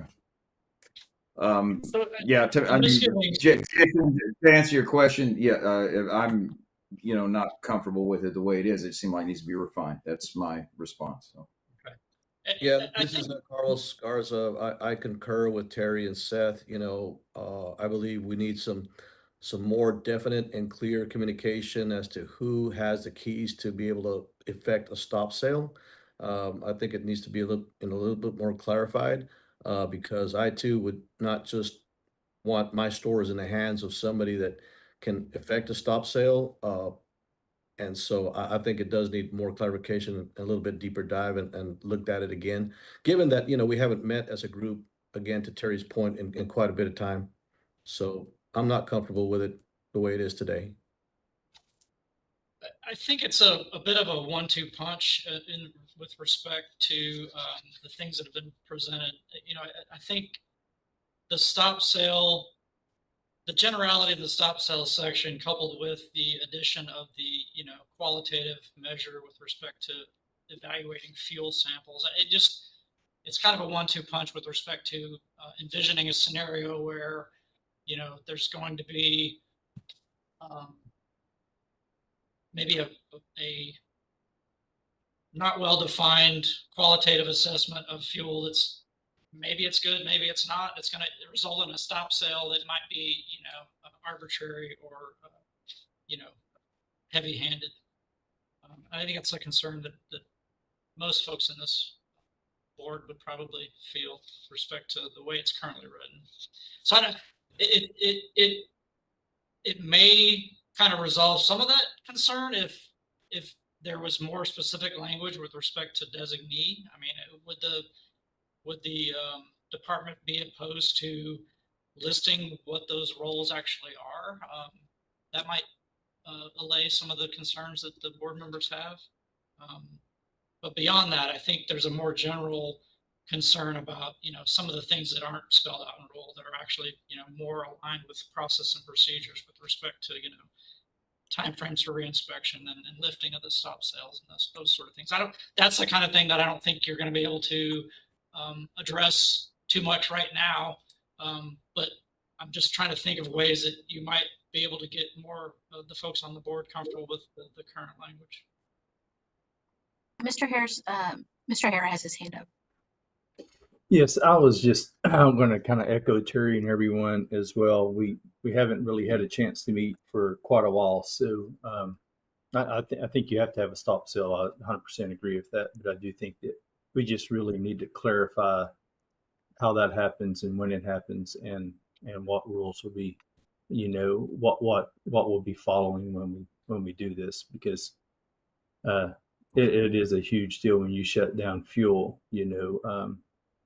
What's the steps to get it cleared? That's one of my big deals, is that if we have a problem, you shut it down.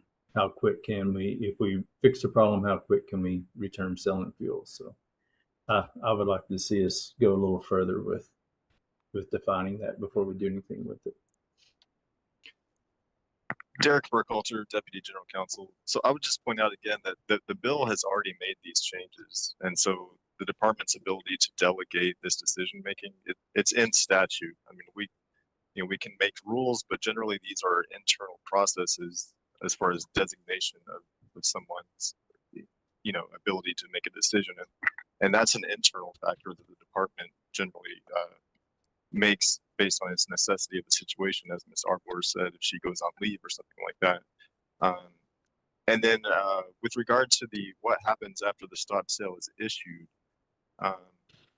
the statute, the bill change does provide an expedited hearing process for those stop sale orders.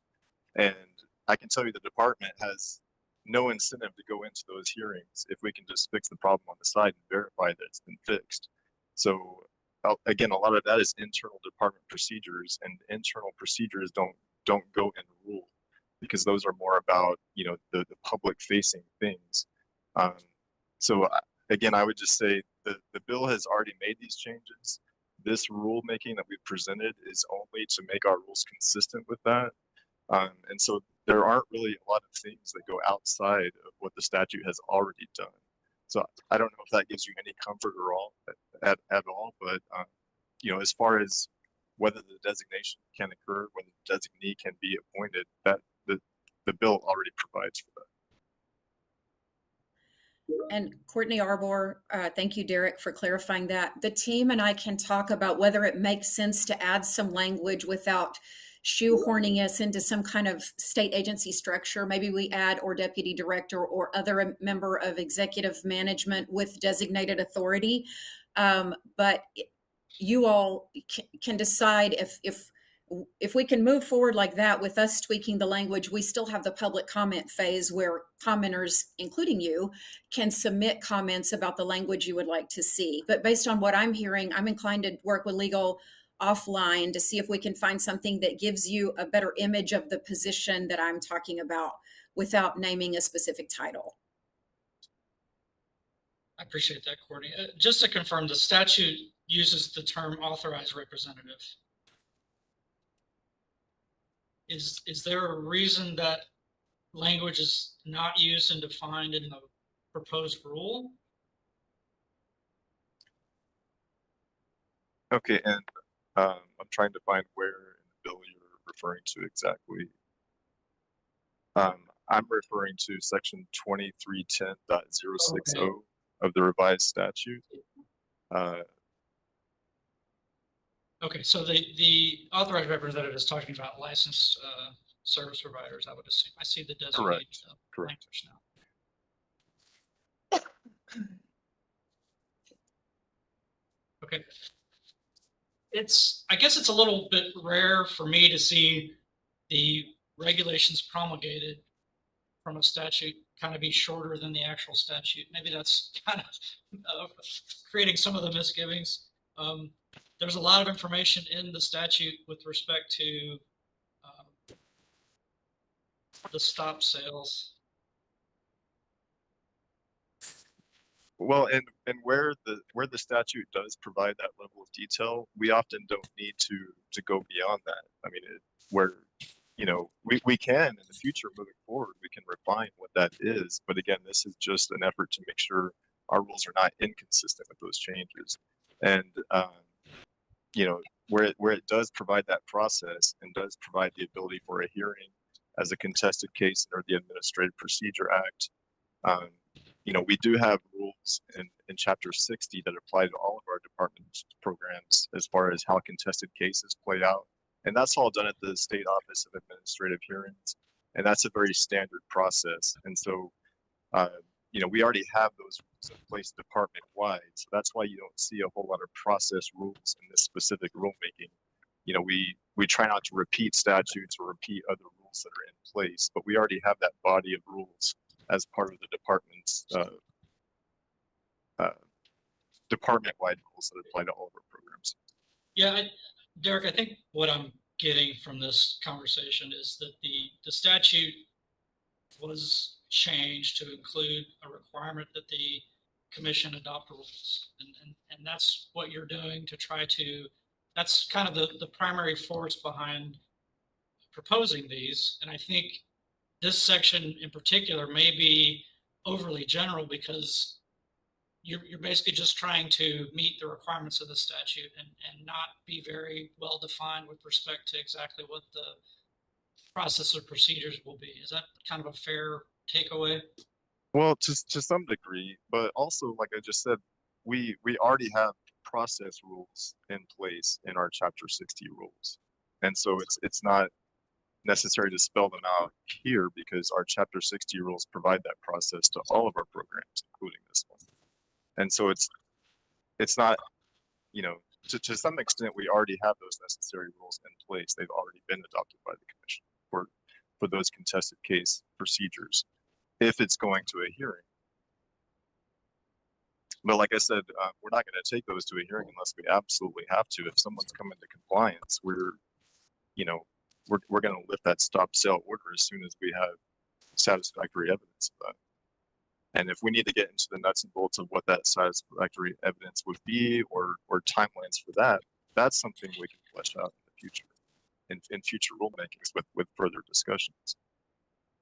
That might be, this is Adam Thompson, that might be what we're more or less talking about it again, we had such a bad taste in our mouth transitioning to this from verbiage and from very vague wording that correlates to all this, that we just want to be tread lightly on the gas station side and the service technician side, and those two where they clash.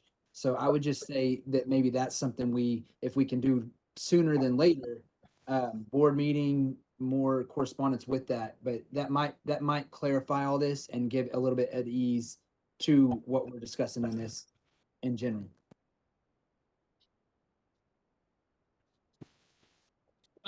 My sense is if I put this up to a vote of the board, I'm not sure we're going to get an approval. So I'm trying to talk through ways we can get there. You know, I appreciate the comments on the SOA hearings. You know, my experience with that is, my understanding of that is, it's great that process exists for appeals. You know, but the damage is, you know, every day that the station remains down. I think it's good that there's a process for that. But my sense is that process isn't going to be fast enough for the average operator. You know, that every day that they're down is kind of the penalty in and of itself. Even if they win at the SOA hearing, it could be 10, 15 days later. Again, I appreciate that that process exists. I just don't know how you know, applicable it's going to be in real life. You know, that for the average station owner, the stop sale order itself, and having a process where that is not, you know, removed in a timely fashion. I think that's what we're trying to be cognizant of with our concern. So And Jason, Terry, Jason, I think it's sort of this deadly combination of all of it. I mean, you have now a field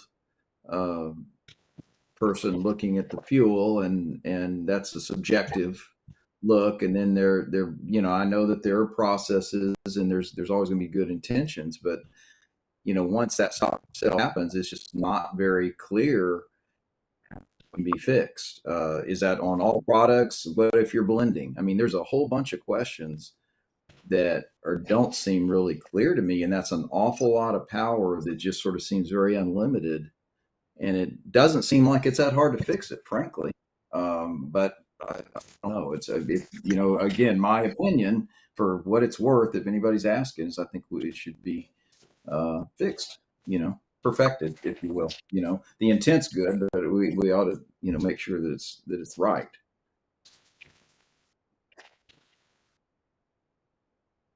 Yeah, Terry, this is Jason again. The commission is under a responsibility for the changes in the statute to issue some sort of rule or response. So we get that. I think our misgivings are more process related and preventing situations where the implementation might be too heavy-handed, more heavy-handed than what was intended by the statute. I think that's a way to sum it up, all of our discussions so far on this section of the chapter.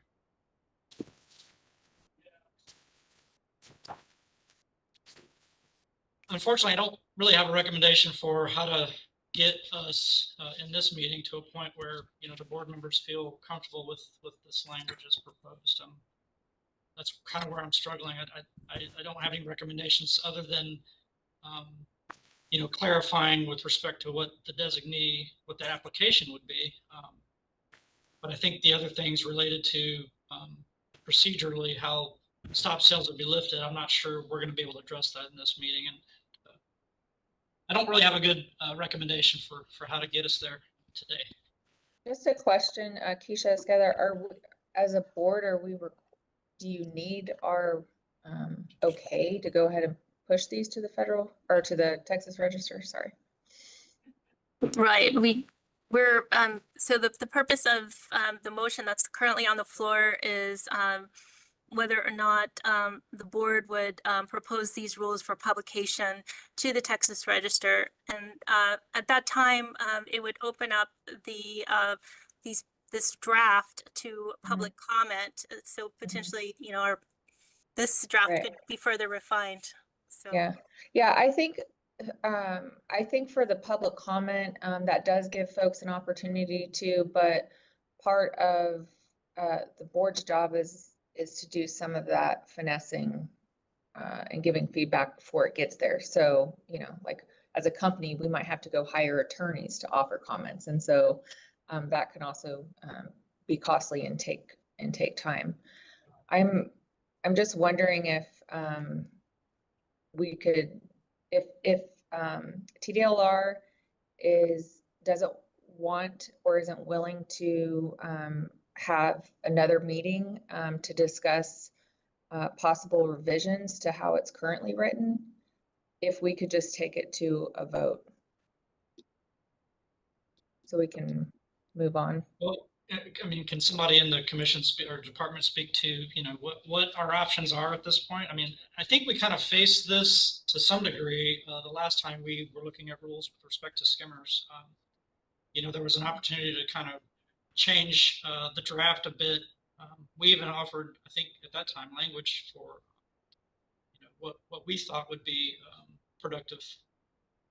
But I don't know what the thought is with respect to this current process.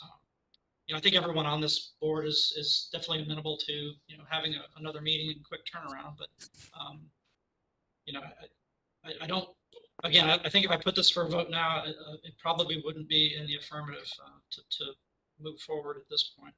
But I'm trying to think through ways we can get there quickly for everybody involved. Would it be out of line to set a standard deadline for both the gas station and the department to have a standard, to set a time to finalize all this? So Derek Burkhalter, Deputy General Counsel. So as far as options, so we do not have an implementation deadline. So the bill didn't give us any deadline for adopting these rules. So, you know, at this point, you know, you can vote as a board to recommend these for publication and let the public see them, or you can vote to send them back to the department for further consideration. And we can have work group meetings to try to address the concerns that you've expressed here today. And come back at another meeting, you know, with a different draft. The difficulty with making changes, substantive changes at this point in the game, is that we would have to go back and do a new fiscal analysis. So if, you know, as you said, sir, if you wanted to impose some deadline or timeline on a certain step, we would have to look at whether that imposes a financial cost on the public and or the department. And we have to do a new fiscal impact statement. We would also have to send those changes back to the governor's office and have their review as well. And so it would kind of send us back to previous steps in the process, which is fine. Again, we don't have an adoption deadline. But those are kind of the that's kind of the fork in the road that we're facing now.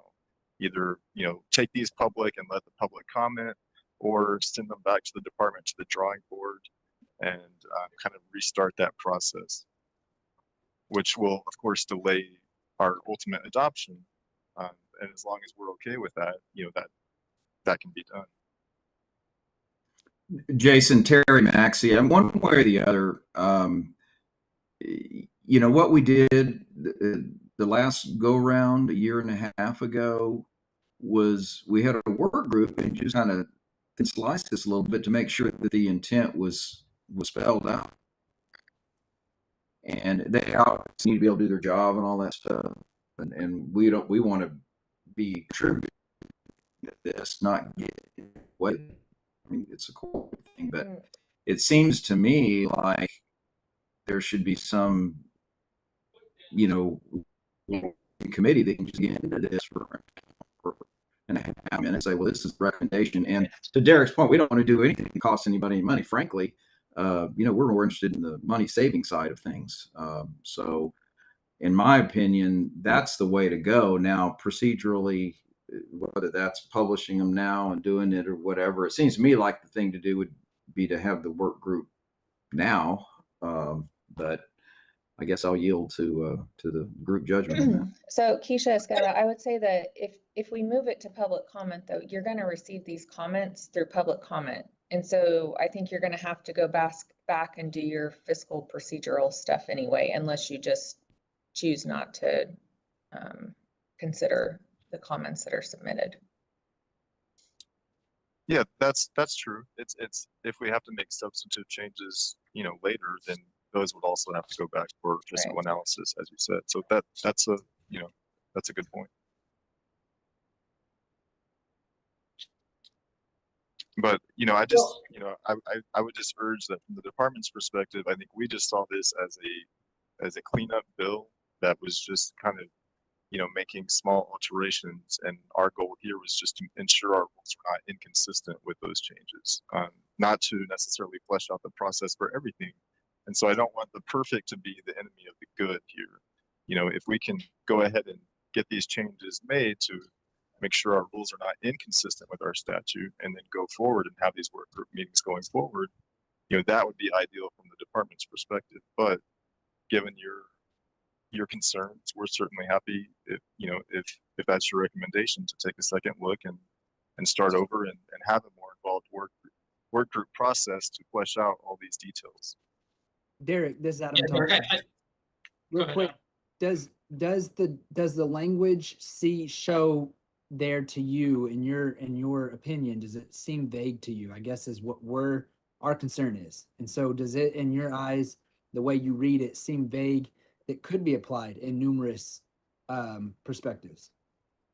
Well, Derek, before you answer that question, let me just kind of make a general comment. I think that speaks somewhat to what Adam's question is. I mean, you all know there's a reason these boards exist, and it's to provide this exact kind of feedback. To make sure that the rules and regulations that the commission and the department implement are, common sense, are effective, understandable, all that. So that's really what this conversation is getting at. I think we're all on the same side with respect to that.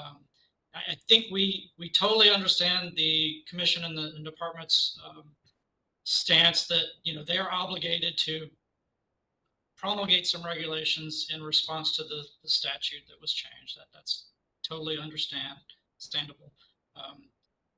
And the misgivings that all of us have through this discussion are probably more related to just the generality of the language that's there right now, and our understanding of how that's been used in the past other departments, and not always been very clear or very consistently implemented. So I'm ready to move forward with requesting a vote just straightforward with the language that exists.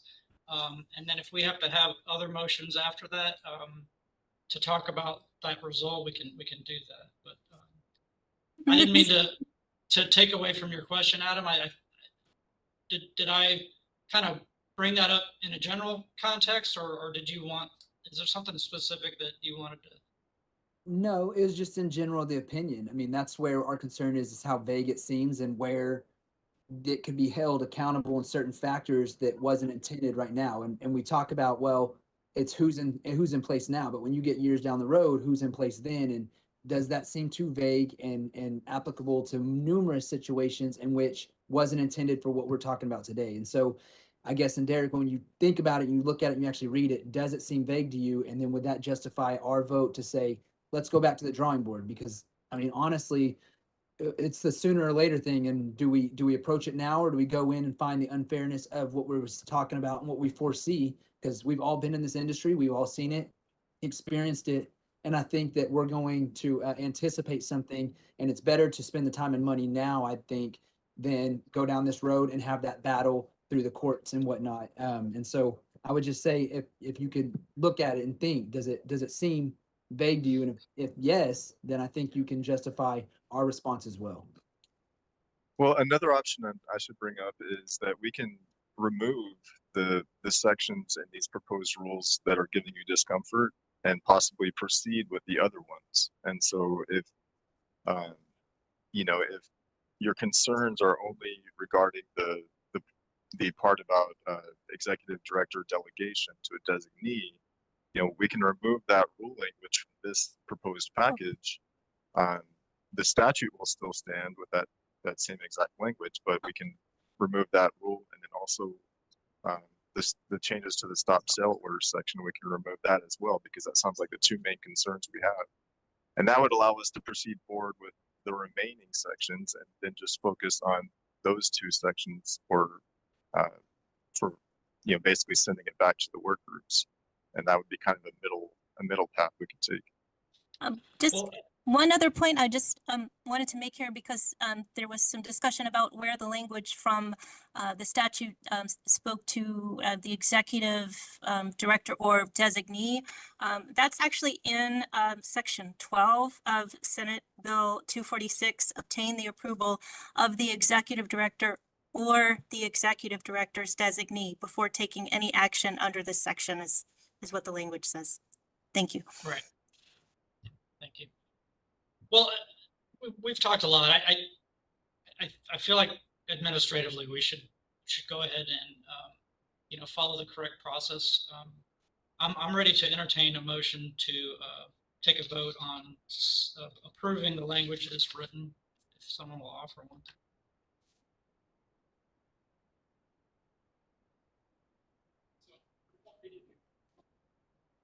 Anyone willing to submit a motion to approve the language? I'll submit a motion to propose new language. Okay. Anybody second?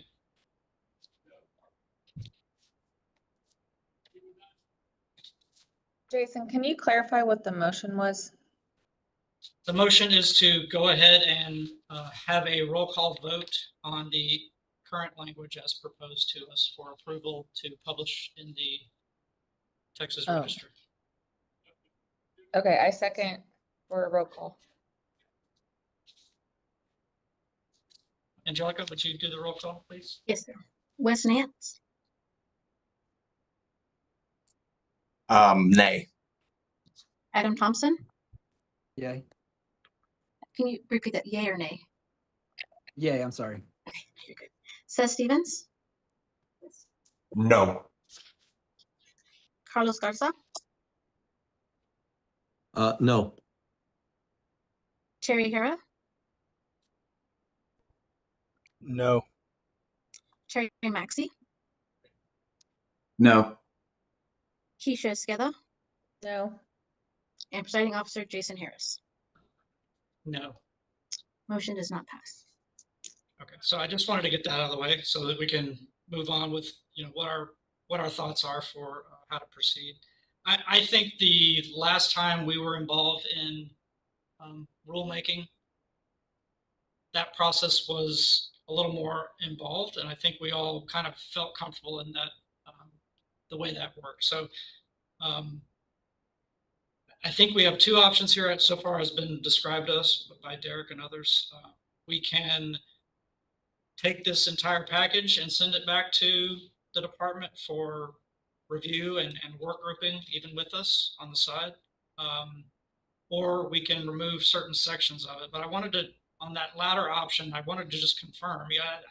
I thought the primary driver for the reason for this rule writing was the statute's requirement for the agency to implement regulations on stop sale orders. So Derek, help me understand, if we remove that from this rule proposal, how does that work with respect to the requirements of the statute? Well, the statute would remain, and so, the details provided by the statute, we would still have, and nothing in this rule goes beyond that. So we would still just be stuck with that statutory language. And then in addition to that, we would have our currently existing Chapter 60 rules that provide the contested case process if a hearing is needed to have at the State Office of Administrative Hearings. And so, I'm not concerned that we would be somehow out of compliance with that requirement. We would still have the statute in place for the department to carry on its operations. There just might be some slight inconsistencies in the phrasing of the rule language as it exists now, but statutes take priority precedence over rules, and so the statute would control that conflict. And help me understand what the benefits of that might be, splitting that up. In your mind, getting the remaining sections out for comment, if we're not up against a statutory deadline, what are the benefits of that route in your mind? The benefits would be removing obsolete terminology like jobbers, the term weights, adding clarifying definitions such as center, adopting those additional ASTM standards, 4 of which were already in statute. We're just putting them in rule. So the only additional change with regards to the ASTM standards would be the visual inspection provision. So having those in place would be the benefit. You know, those cleanup changes and that clarification. So it would just, you know, leave the stop sale order section essentially out of the rule package, and we could work on that further with the work group and bring it to you in the future as a separate rulemaking package. Does anyone on the board have a strong opinion with those 2 options? I mean, Seth Stevens here, accepting the other stuff while pulling that section out. I mean, is it materially changing anything? Is there any material the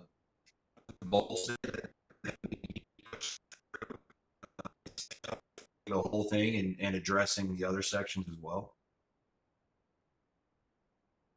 Well, the substantive change, I think, would be the adoption of the visual inspection standards as a method of on-site testing. So I think that would be a key piece that we would be missing if we pulled the whole package today.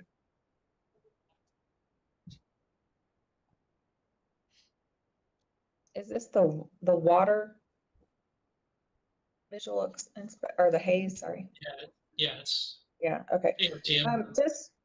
So when the rule already adopts D4814, and within D4814 are all the test methods that can be used to determine whether it meets spec.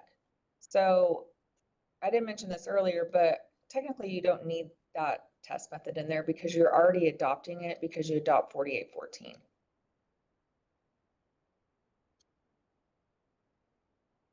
Well, I think we lost Tim Foskey, our subject matter expert on staff side. He would have to speak to those specific details. But my understanding in speaking with him was this would allow the visual inspections to occur. I don't know if that's already encompassed within one of the currently adopted ASTMs, but if you're saying that's true, I take your word for it. I'm sorry, can you guys hear me? I'm back. Can anybody hear me? Okay, I'm sorry.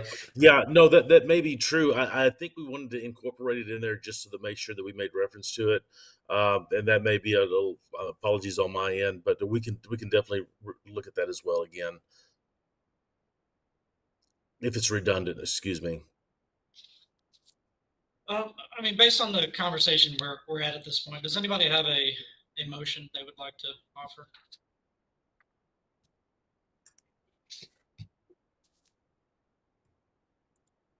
Jason, I would make a motion that we hold on this and have a very quick work group meeting just to work through any of the issues, just to review it and offer, you know, our suggestions to the TDLR.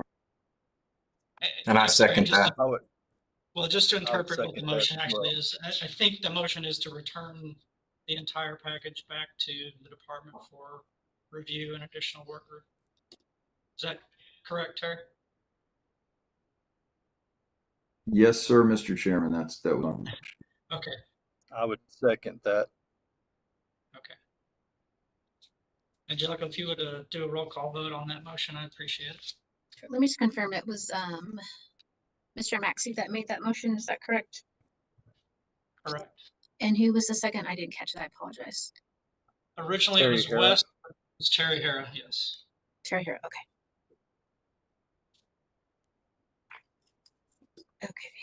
Mr. Nance? Aye. Mr. Thompson? Yes. Mr. Stevens? Yes. Mr. Garza? Aye. Mr. Harrell? Aye. Mr. Maxey, Yes. Mrs. Esqueda, Yes. and presiding officer, Mr. Harris. Yes. That motion passes.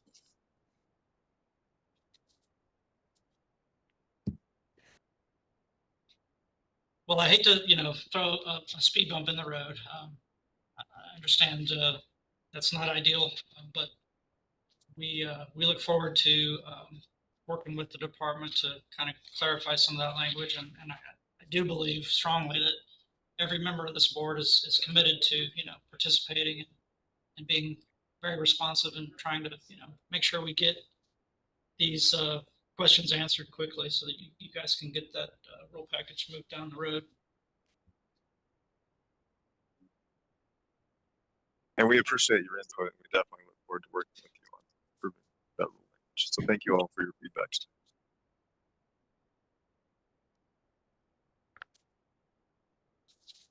Janie, I think you were complete with your presentation on the rule itself. I know we hijacked you a couple times, but I just want to make sure that's the case. You're finished. Oh yes, I'd say I'm very well cooked. But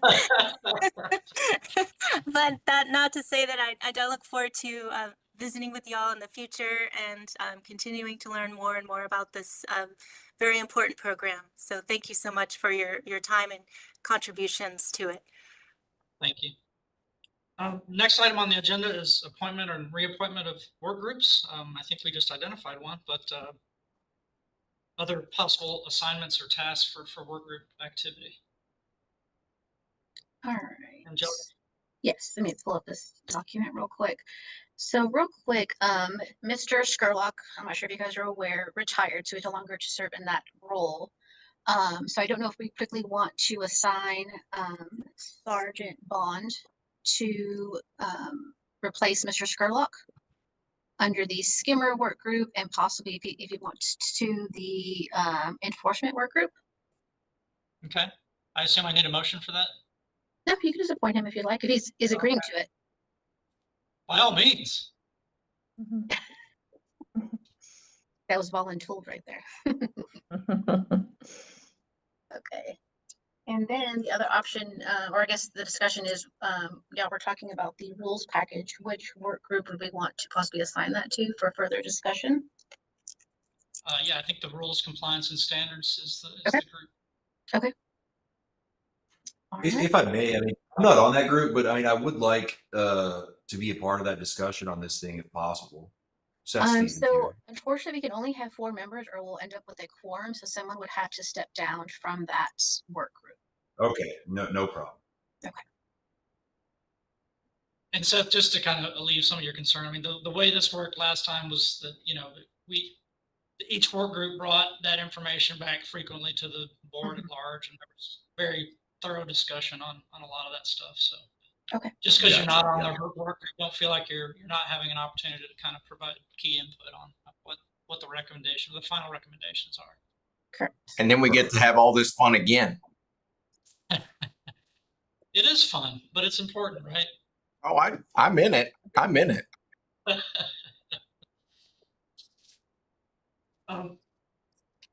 Angelica, were there any other changes that needed to be looked at on that work group?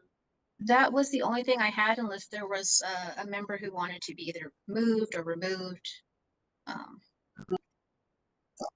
Okay. I mean, I guess everyone knows what work groups they're involved with. And I can send a list out, list everyone. Yeah, Terry Maxey, it would help. We send them since we've it's been a year and a half since we've met. I think it would be helpful just to make sure that. And these assignments are something that can happen outside of Angelica. These I are didn't quite catch assignments. Mr. Maxey said. I'm sorry. Oh, okay. He was cutting out of it. Can you repeat what you said, Mr. Maxey? He was requesting that these just be sent out. Oh, of course, I can definitely do that after the meeting. Yes, sir. And these are decisions that can be made outside of the board meeting, right? It doesn't have to be. Yeah. Okay. So that'd be my recommendation, is to send these out again, give people opportunity to chime in on, if they no longer want to serve on a work group, that sort of thing. We can make those decisions outside the meeting.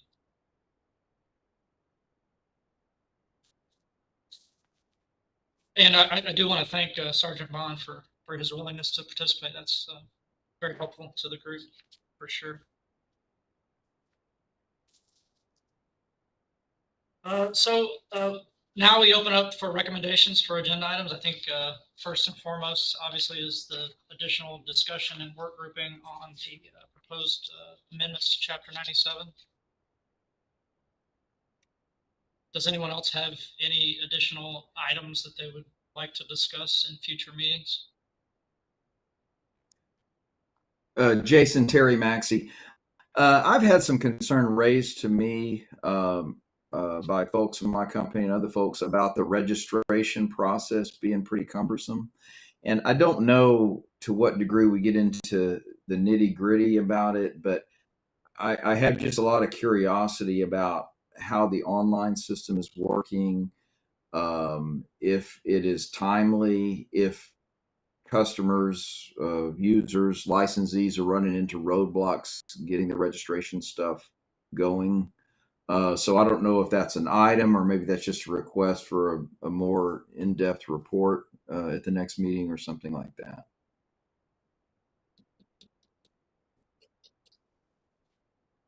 Thanks, Terry. And I had two things. We go back to the testing. There was a 50% pass rating that we brought up. I know we humored the idea of pre-testing or pre-classes to take the test. So maybe something to get into that. That's more on the service side, not necessarily the gas station side. And I go back to that work group, and it looks like I think Jason, Keisha, and who else was on that work group for the rules? For the rules or for The compliance. more We go- specific to For the testing? rules, it was Mrs. Scala, Mr. Hara, Mr. Thompson, and Mr. Harris. Yeah, so I'm the only one in a service company and not in a gas station, and this particular discussion seems to be more directed to the gas station side being effective. The service companies, I mean, we might have a little say so in it, but I think they have a little bit more stance on it. So I'm okay to side and let Terry Maxey have that spot if he wants to be more involved in that discussion, and then I can either trade with Terry or look at another work group. Yeah, Adam, I think we can definitely look at all that. I think once everybody gets reacquainted with what work groups they were committed to, we can have that discussion. Perfect. Just and wanted make to those assignments.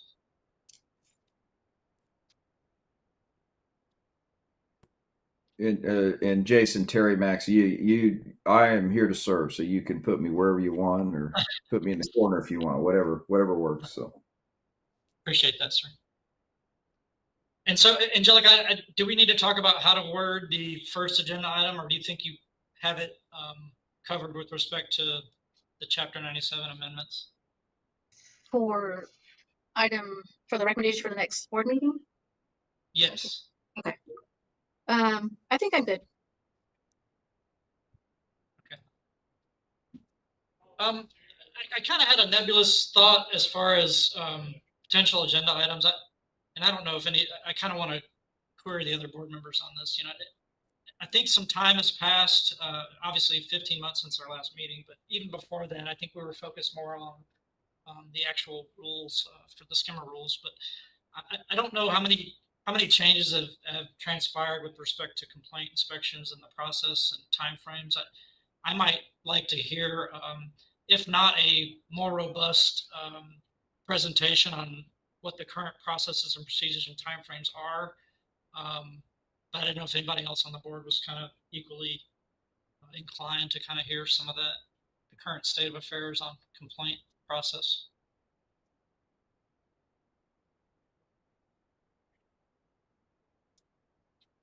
Sounds like it's just me.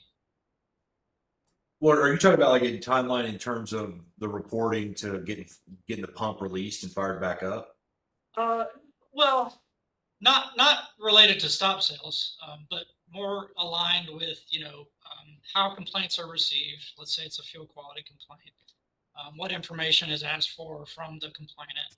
What are those key metrics and parameters that the department's looking to obtain and verify? What that time frame is for the initial on-site or remote inspection request for information. what documentation and the breadth of documentation that's being requested, those sort of things. Yeah, I wouldn't mind hearing that. Okay. I would like to see, in that vein, I'd like to see an agenda item added for the next meeting on that. Okay.